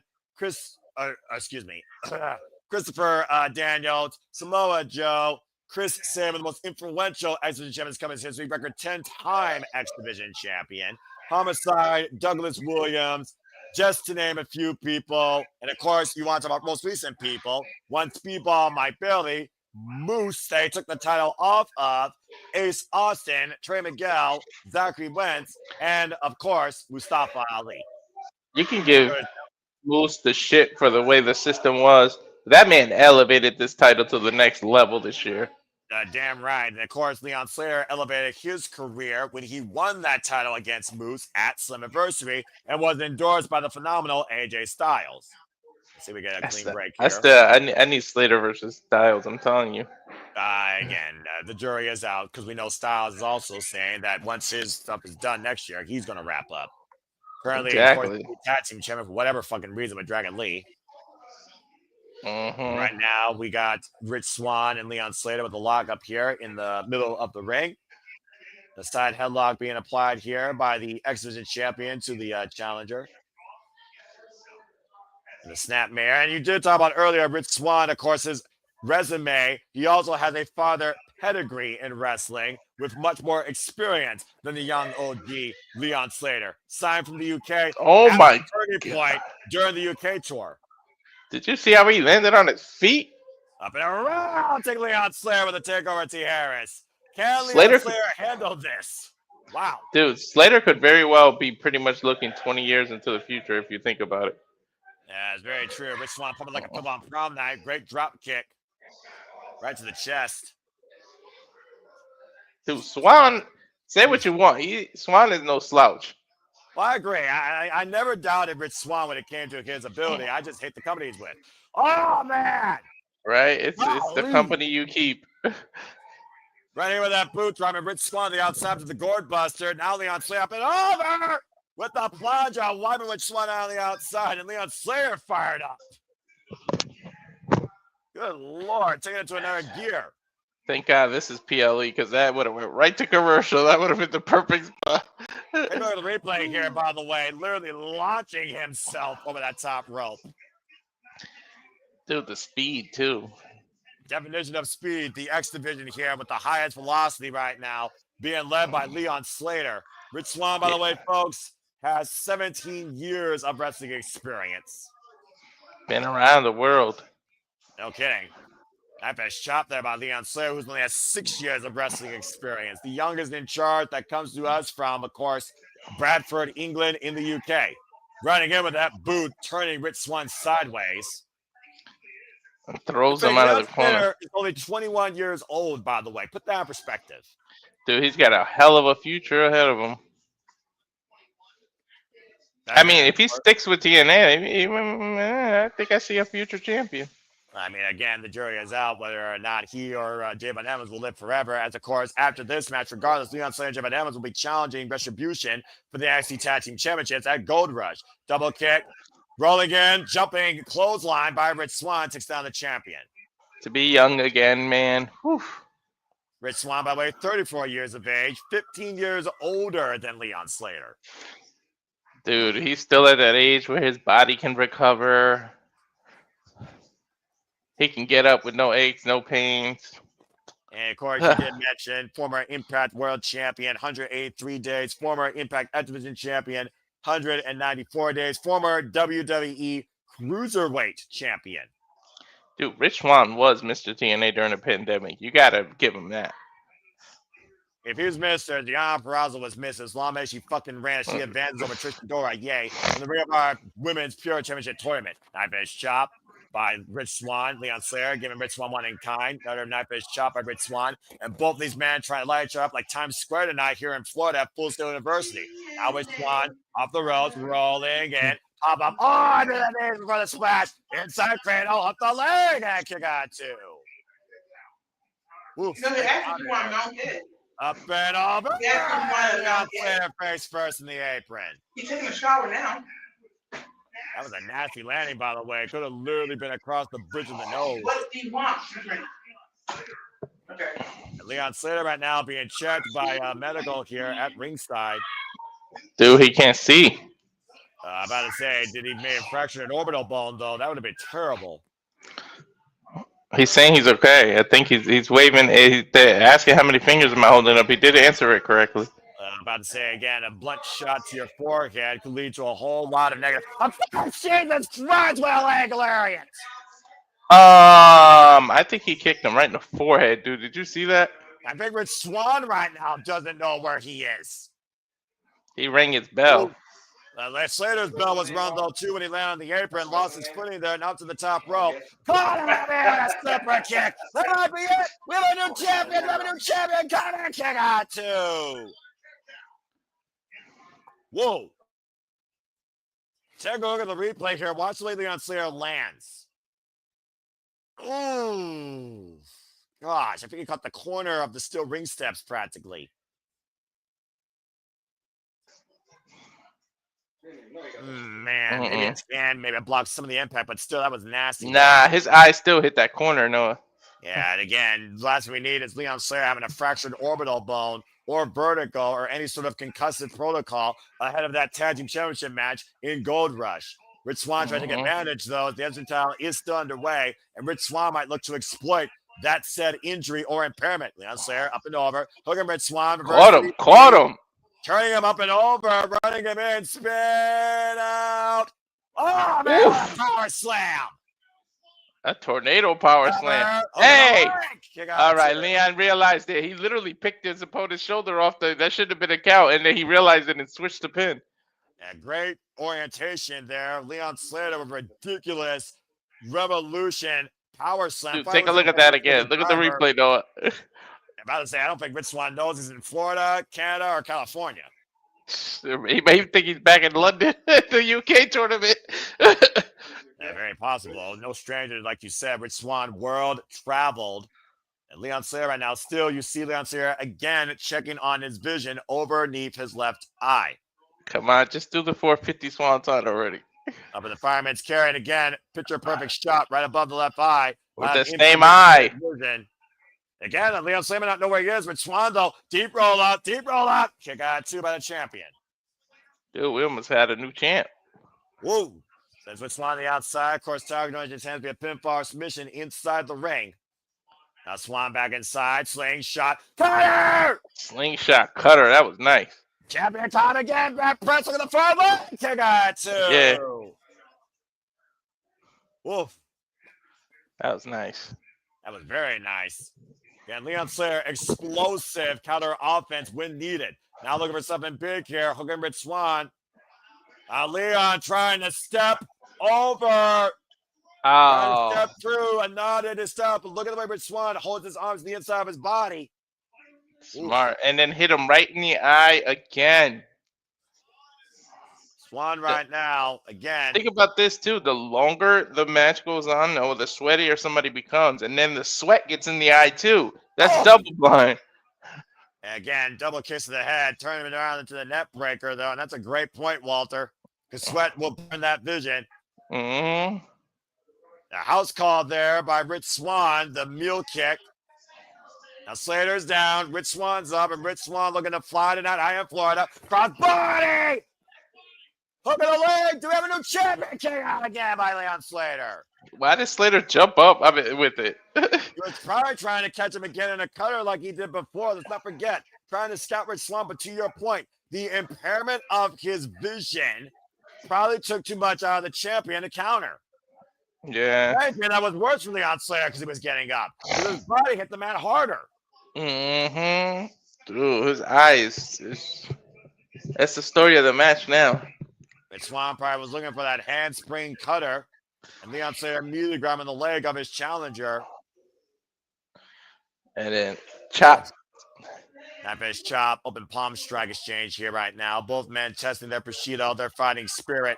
Which one will waver here? Leon Slater still holding the right leg of Swann. Great separation, big right hand. Leon Slater able to cover up though. I think he's blocking it. Oh, didn't block that boot though, did Leon Slater to Rich Swann. Rich Swann though runs in with a rolling kick. Once again, pretty much champion. That was trouble in paradise. Ring. Up on the shoulders though, Leon Slater hugging Rich Swann here. Slater. Oh, 450 moves. The 450 senton. Let's go. Utopia, the spin out airplane power bomb, center of the ring. Bro, look how far Rich Swann is though. Well, you know how far Leon Slater can fly. Whip for the 450, roll through. Rich Swann able to get out of the way. Rich Swann now followed up, sends up and over, lands on the apron. Great scouting by the champion and challenger. Looking for the slingshot cutter. Rich Swann countering it though. Now hooking up Leon Slater. Trying to play him in the DDT. Leon counter again. Up and over. Turn around. Take over, roll through. Cover up the round or two. Almost got a new champion. Dude, oh my God, that was close. Oh! There's the cutter. Rich Swann up to the second rope. Can he capture the title? 450! Cover! 2! And Leon kicked out. Dude, we're in the Matrix. Dude. He's fighting himself, basically. You literally said what you might be looking at in 20 years as we look at the now face the past. Mm-hmm. Well, I said 20, but it's technically 15, right? He's 15 years older than him. He literally turned 21 years old in September. The youngest in charge. The youngest X Division champion ever. And Cassie crowd at Full Steel University appreciating what both these men bring here to the cornerstone of TNA, the X Division. Where it's not about weight limits, it is defined by no limits. Leon Slater again stopping Rich Swann on the ascent. Overhead shot. Oh. Big slap side of the head. We've seen, of course, Rich Swann implement not only a 450 splash, but a double stomp or a Phoenix splash. We know Leon Slater loves that Swanton 450 to your point earlier, Walter. Mm-hmm. Right now, both men perched in the corner along the top rope here. Leon Slater inside second. Rich Swann sitting on the top turnbuckle. Open palm strikes, though. Big headbutt right above the left eye of the champion. Meanwhile, Leon Slater somehow, though, springing up. Oh, God! I thought he was going to go for a Spanish fly. What a freaking throw! Kick to the back of the head, Leon Slater. Hooked him up! Silent splash! Shoot star! 2-10, kick out, 2.5. Wow, you son of a bitch. Why are you teasing me like that? I just said I need to see it, and you do the style slash. That was phenomenal. And Leon Slater on wobbly legs, on impaired vision, still looking to go to the high-risk district here. It's over now. He's doing it. 450 Swanton. Can he do it, though? Can he see him? Can he connect? Rich Swann in the drop zone. Swanton, 450 splash, cover. Slater retains the championship. Hey, Cleveland. Nobody gets up from that, the Noah. Visually impaired, Leon Slater still can see clearly as he is the face of the X Division of TNA Wrestling and still X Division champion, putting away another TNA X Division veteran. Take a look back at the replay. After that Styles clash, he's teasing me, Noah. He's teasing me. Again, Swanton 450 splash. That's as phenomenal as it comes, and your name's not AJ Styles. As Leon Slater puts Rich Swann down tonight at Turning Point. And good to see the Cleaver Con Andrew in the chat. Appreciate you, brother. Again, folks, follow him for prime cuts and stay tuned when he moderates the No DQ review next week. Appreciate you, man. Thanks for stopping by. I hope all's well with you and your family. Congratulations, by the way, to Leon Slater, still X Division champion. What a performance. You think Rich Swann's going to show respect? I mean, you have to after a match like that. Let's be honest here. Both these men proved why, again, TNA Wrestling is the home of the division with no limits. There you go. He kicked his hand and hugged him. Yeah, about AJ Francis is going to kick him out of the group now. I don't need to shake your hand. I just need to endorse you. A rare showing of respect by Rich Swann in this day and age, especially towards a very worthy X Division champion, Leon Slater. And still, I don't know about you, Noah, but the X Division title is in good hands. I agree. Let's go to Gia Miller for a post-match interview. What a match. Woo! Dude, the future is bright. It is nothing but up from here, huh, Noah? You can only hope, at least for the X Division. Again, congratulations to Leon Slater. That was fucking incredible.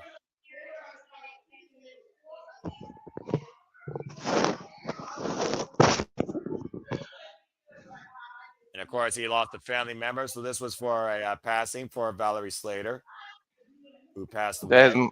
That's his mom or grandmother? Valerie chants me out loud and proud. I'm guessing that's his grandma. Yeah. Yep, this ain't Grandma Lee. Grandma Lee. Hmm. Let's hear what they have to say.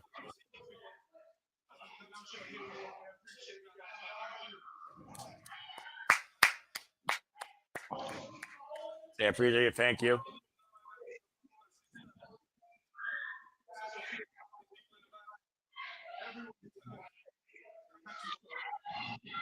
Everyone's saying thank you so much for that. You have no idea what that means to me.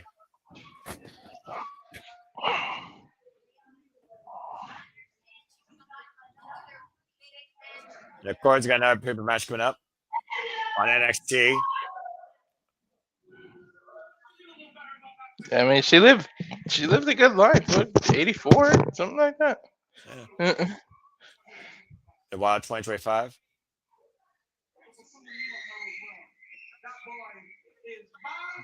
The boy is bouncy.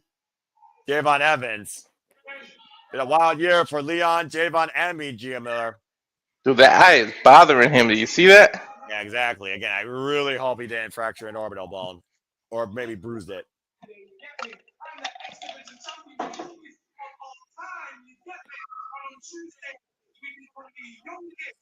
And Tuesday, they look to become the youngest NXT Tag Team Champions of all time. Damn, they're just gonna keep breaking records, huh? Well, it very well could be possible because we very well could see an NXT superstar and a TNA wrestler become NXT Tag Team Champions this coming Tuesday at Gold Rush. Like you said, the X Division could not be in a brighter light right now than Leon Slater. And maybe that's what NXT needs more than ever. Dude, that's all we need. We've had NXT stars win the title. On the other company, we've had TNA people win the NXT titles. All you got left is the one from each company be a tag team champion. And again, NXT Gold Rush representing AAA, TNA, and Evolve and NXT. Gold will be on the line galore over these next 2 weeks. So stay tuned for more on that. Someone will be coming into the studios. I will not. It'll be Tuesday night. That is a 2-week special event. This coming Tuesday, November 18th and Tuesday, November 25th, exclusively on the CW, 8 p.m. Eastern Standard Time. As we have another commercial break. Don't look at me to cover. I don't have access. No one has access to that fucking channel, all right? Seriously, it speaks for its freaking self. Well, whoosh. As we got a moment to breathe and we get ready for our main event, I just want to say again, thank you all for tuning into our coverage of TNA Turning Point. I hope that you've all enjoyed so far. Please subscribe, comment, tell a friend. Episodes of the shows, pay-per-views, and specials across all things wrestling. And while we're at a Turning Point tonight, there will be a new beginning for TNA next year when we once again present Genesis from Dallas, Texas.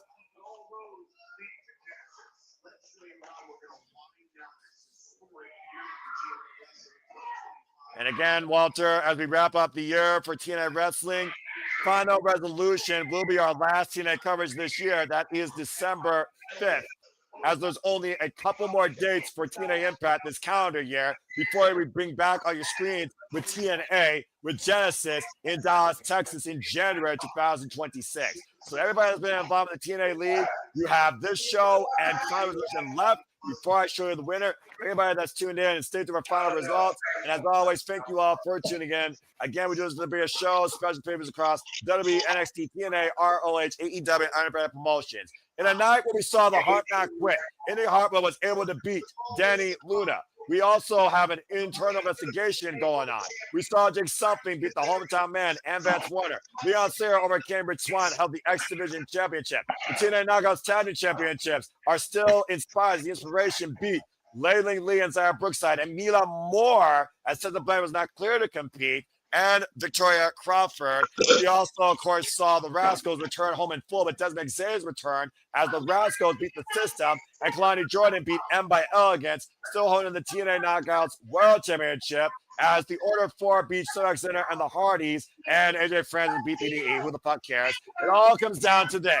Our main event tag match could be a handicap, as Nick Nemeth, the man that call your shot gauntlet holder, and the new TNA World Champion, Frankie Kazarian, team up against Steve Maclin. And if he's here in the building, Mike Santana. Otherwise, Mike Santana will lead Steve Maclin into a handicap. By hook or by crook, he's going to drag himself in against doctor's orders. About to say. If I see Maclin earlier on that says I don't matter if I face 1, 2, 5, or 6, I'm going to make sure to put those NXT rejects in their place. And if Mike Santana is not willing to fight for my side of what he went through, I will go into war myself. Let's see if he's got a member on the platoon. Well, we wait for it to see if his partner shows up. This should be the moment where we hear Mike Santana's music, and it should come through the Full Sail crowd. Again, we have not heard high nor tail from Mike Santana since he lost the TNA World Championship last night in this building. I'm telling you, he'll show up. I don't know. I hope you're right. It doesn't look like it, dude. It looks like but Steve Maclin is indeed going to go out alone. We also heard during the King's speech on the countdown, Walter, how Nick Nemeth told Kazarian, I'm going to call my shot. But first, we're going to show why we're the best damn thing to do this in the ring. We'll see. I'm going to have a reason to probably be really mad here in a moment, I fear.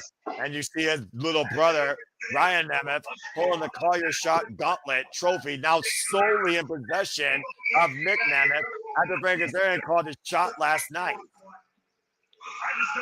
Ryan's accolades. I'm the brother to Nick Nemeth. That's it. I mean, there was a song written about him, so, I can hold the trophy that doesn't even belong to me.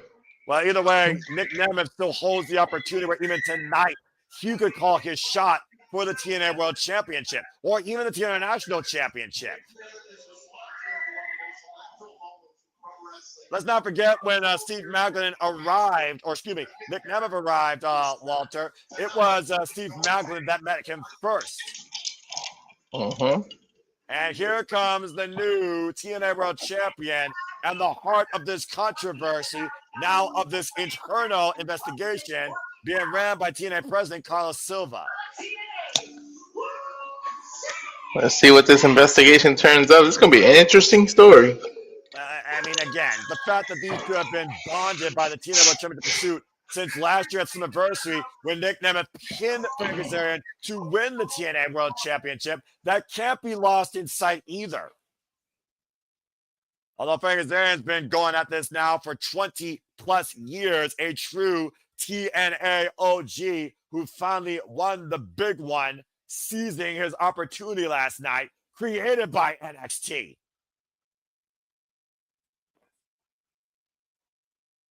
Despite how it went down, I can't argue that Frankie Kazarian indeed has been a pillar of TNA wrestling, despite his attitude being anything less than deplorable.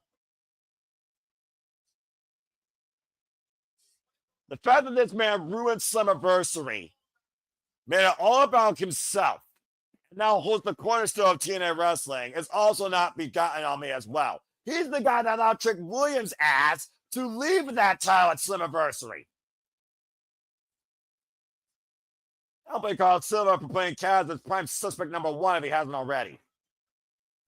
We do have security outside each entrance as well. Curtis is the Team Morella, and apparently the NXT General Manager, Ava Rain.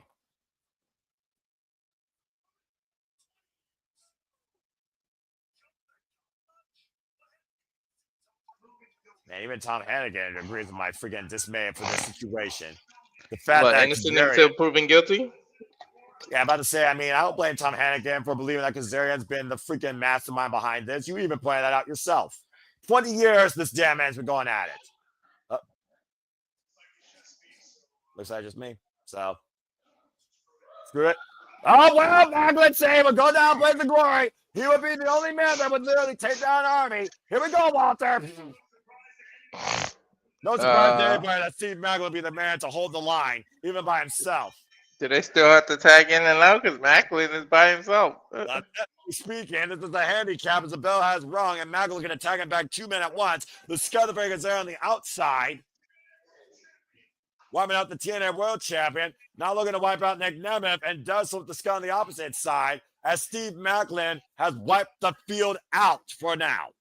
If anybody can do a 2-on-1 and it's believable, it's Steve freaking Maclin. He's going to 3-on-1 though with that reject brother Ryan Nemeth at ringside.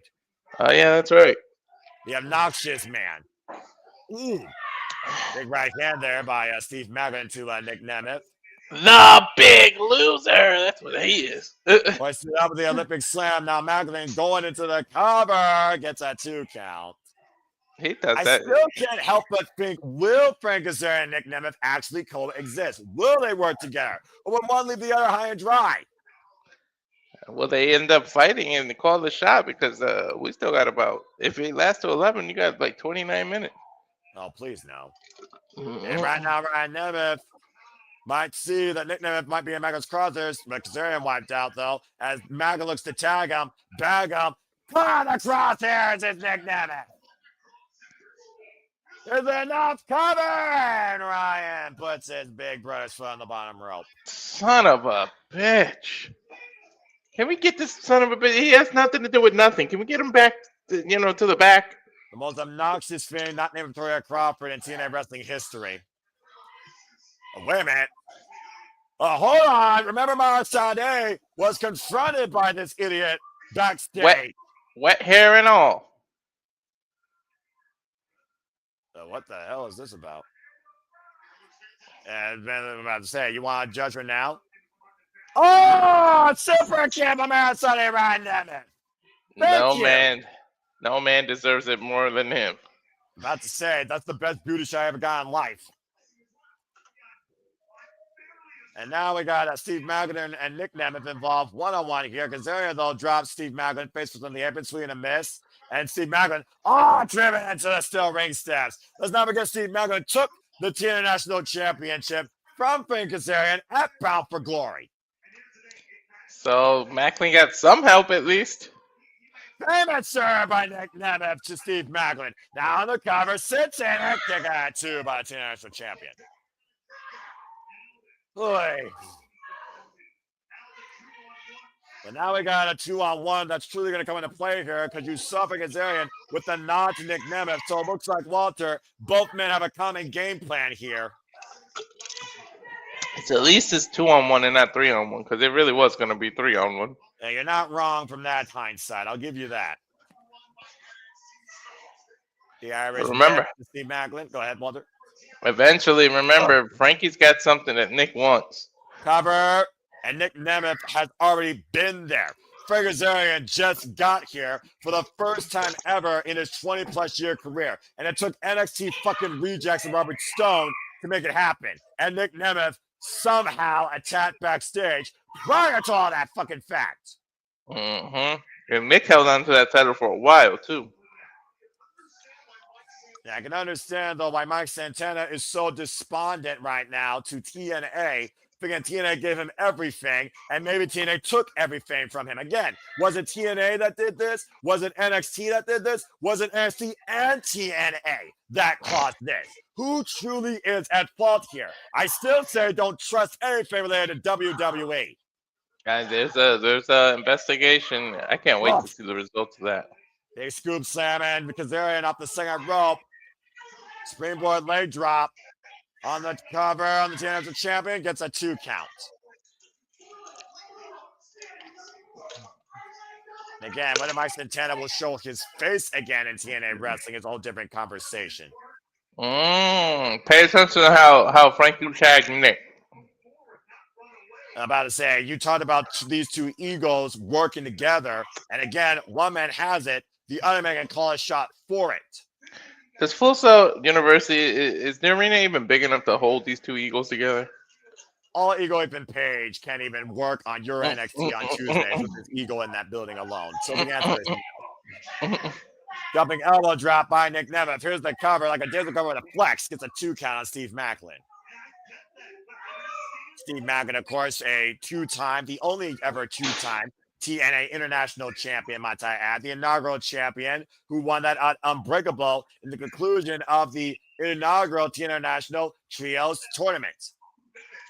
Shot the midsection here, and so far right now, Kazarian and Nemeth are working well together against Steve Maclin, while Maclin is still trying to fight back on his own and gets ran over by Frankie Kazarian.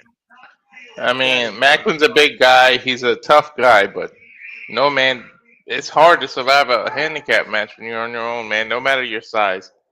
Whether or not they're folding or they're going to be assimilated by WWE, Sandy, that remains to be seen, but you're not wrong. There's a reason why the family value of TNA wrestling has shifted into more of a business complex with NXT. We can tell. I'm going to keep an eye out on their ticket prices. About to say. The fact of the matter that Nick Nemeth could catch in tonight, we could literally have 3 TNA World Champions in the span of less than 48 hours, Walter. Wow, right? Trying to get a superplex here on Steve Maclin. Steve Maclin still fighting both men here. Meeting of the minds. And Kazarian and Nemeth both are ticking down. You think about everything that Maclin has endured up to this point, not only in this match, but in this NXT relationship. Double missile drop kick, wiping both men out. That was putting their heads together at that point. Well, all 3 men are down right now, so someone needs to capitalize. That's only benefit this. What's going on? There's a car on the outside of Full Sail. Who the fuck Mercedes is that? SUV. Oh, shit!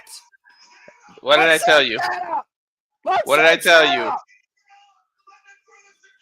And sent him around, man, my Santana for the security! What did I tell you, Noah? You would have to literally stop him from breathing. I'm about to say Santana, bad right arm be damned. There is no way in hell I can see Santana not wanting to get an ounce of revenge, especially against Frankie Kazarian. Santana's here at turning point! I told you. Oh, boy. As long as that man is breathing, wait till he gets the tag. Frankie ran. And to your point, my Santana just tagged himself in. Santana tagged him right now, and Nick Nemeth. Yeah, but you might as well paint a target on that elbow. Like Santana's been fighting his whole life against his own personal demons to achieve this journey and lead as a father and a leader and a standard here in TNA wrestling. Look how heavy that's bandage, Noah. He still has 2 good working legs and 1 good working arm. Kazarian trying to get involved here with a cheap shot from behind and immediately fended away. Running from Mike Santana, how fitting. Up and over, Nick Nemeth lands his feet. Wait for the jump into Guri. Missed though. Now Nick Nemeth looking to capitalize. Good agility here, picking up speed in both men. On the shoulder. Oh, man! Pop DVD! Noah, I have to admit something. I can be as pissed as I want to be. Oh! As pissed as I want to be, upset as I want to be, but that's literally what the call your shot was. You can't blame Frankie for taking advantage of a situation. It's just like Edge. He took advantage of the rules. But if he made that situation with NXT rejects, there's a way you go about this business, Walter, that involves earning what you actually get versus stealing it. That's true. And again, we don't know Mike Santana's medical condition. We don't know the state of his right arm, nor the state of his mentality. And immediately, Nick Nemeth, to your point, a kick right to that elbow, and now Nick Nemeth looking to exploit that compromised right arm. We're literally seeing a one-arm man in an ass-kicking contest. At the least, it's bruised. At the worst, it's probably a separated elbow. And Nick Nemeth right now scouting Mike Santana, 2 former TNA World Champions, might I add. Super kick. Cover 2. Kick out by Santana. Damn, Maclin fell off the apron. Like, Maclin's been out since he tagged him. I'll say Mike Santana staying in this fight, though, and Steve Maclin coming back into the line of battle. Wiping out Nick Nemeth. Maclin and Nemeth to the outside. Kazarian and Mike Santana are legal. There's nowhere to run for him now. And right now might be looking to fade to black. Santana with the roll through. Kazarian, though, the roll through. High stat. Time night. And Mike Santana kicked out this time. Ooh, rising knee strike. Off the ropes. Vicious elbow by Kazarian, though, driving it in Mike Santana's head. Irish whip, reversal, arm wringer. Again, put out the right arm. Spin the block.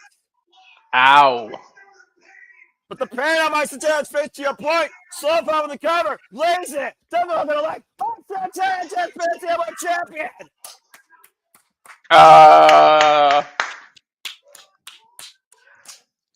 Sudden impact with a bad arm, and Mike Santana just pinned the new TNA World Champion. How's that for a figure redemption? How's that for asking for a rematch? The last 24 hours had to be pure hell for Mike Santana, but there's got to be some solace tonight in pinning the man that stole that championship from him. Now, wait. Does Nick call the shot? About to say, Steve Maclin and Mike Santana are still in the ring, and their hearts are definitely still beating. I can only imagine the internal warfare inside Mike Santana since what happened to him, despite the pain in his right arm as well. I told you would literally have to kill that man. And Steve Maclin again holding the line alongside Mike Santana, wiping out Frankie Kazarian here tonight. Nick Nemeth still looming on the outside, though, to your point. He said after this match, I will call my shot. And will he still call a shot tonight? That remains to be seen. What a night, though, nonetheless. This is an awkward time if you end it, so we might still have time left, Noah. I don't know what you do at this point, though, is the thing. Again, we're in a state of turmoil here, in a turning point in TNA wrestling. Will Nick Nemeth fall on his words, though, is the question. Or will he rethink this? He's eyeing on it. Wait, what? Nick Nemeth is calling a shot? Oh, what the fuck? What Who's that? That's Brookside. That's the fucking NXT Rejects. Robert Stone. Right, how'd they get past security? What the fuck? How the hell they got in here? How did they get past security? God damn, that's NXT to hell. 2 nights a fucking row, this fucking brand ruins TNA wrestling. I don't get how they pass security. And why aren't they talking Kazarian? Why aren't they attacking the TNA World Champion now? Huh? Exactly. Investigation my ass. Santana wasn't 100%. Steve Maclin wasn't 100%. Maclin and Santana being assaulted by the TNA Renegade Squad. Where's security? Is it being protected? Fucking hell. Very conspicuous that he's being... Oh, what the? Well, I guess Kazarian's the target. So maybe that will actually lead me to believe he wasn't involved in this. These fucking jackals, these worthless freaking human beings. Will someone get the fuck out here? Where's security, Santana? Where's the rest of the TNA locker room? Where's the pride, man? That's center in sync right now. And again, the numbers are still too damn much. Kazarian now wiped out on the outside. Mike Santana, Steve Maclin also wiped out here. Where's the Robert TNA Stone pride? And its fucking NXT Rejects have taken over Turning Point.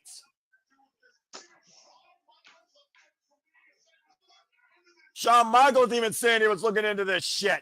Why don't you just fire these assholes? Arrest them for Pete's sake. Get some damn law and order here.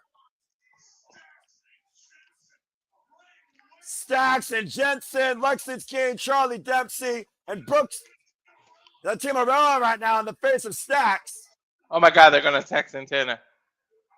Oh, what the hell? Brooks Jensen went down Santino. All right, somebody's got to stand up for their boss. This has gone way too far fucking out of hand, and I am absolutely sick of this shit. Ava, you got to discipline them. There go the Hardys apparently trying to cause some correction. With some steel chairs in hand. Break Robert Stone's neck! Break Lexington King's leg! Break Charlie Stacks Lorenzo's orbital bone! Get them the fuck out of here! It's still a numbers game, though, Noah. I know, unfortunately. It's just too much right now for a couple of TNA faithful truly to overcome. Where's Leon Slater? Come on.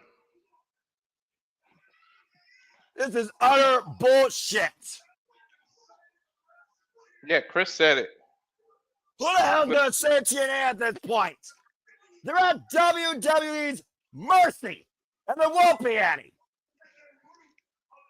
Who the hell's at the root of this? Who's on Robert Stone's payroll? Who got Robert Stone to do this? What the hell is this turning point where WWE's trying to destroy TNA wrestling? Fuck this.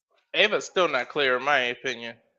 You're the dog of the rock, all right? The final boss, fuck WrestleMania. I don't trust the freaking Johnson. But I do trust this. Turning Point has literally raised my ire as expected. Fuck this NXT. For Walter Cruz, I'm Noah Foster. I'm TNA faithful. Someone's got to get some law and order here and restore the integrity of TNA wrestling. Until tomorrow night, Saturday Shenanigans. We'll see you next time here at the Simply Reliable Studios. Cut the fucking feed. This has been TNA Turning Point. Again, fuck this NXT. Oh, my God.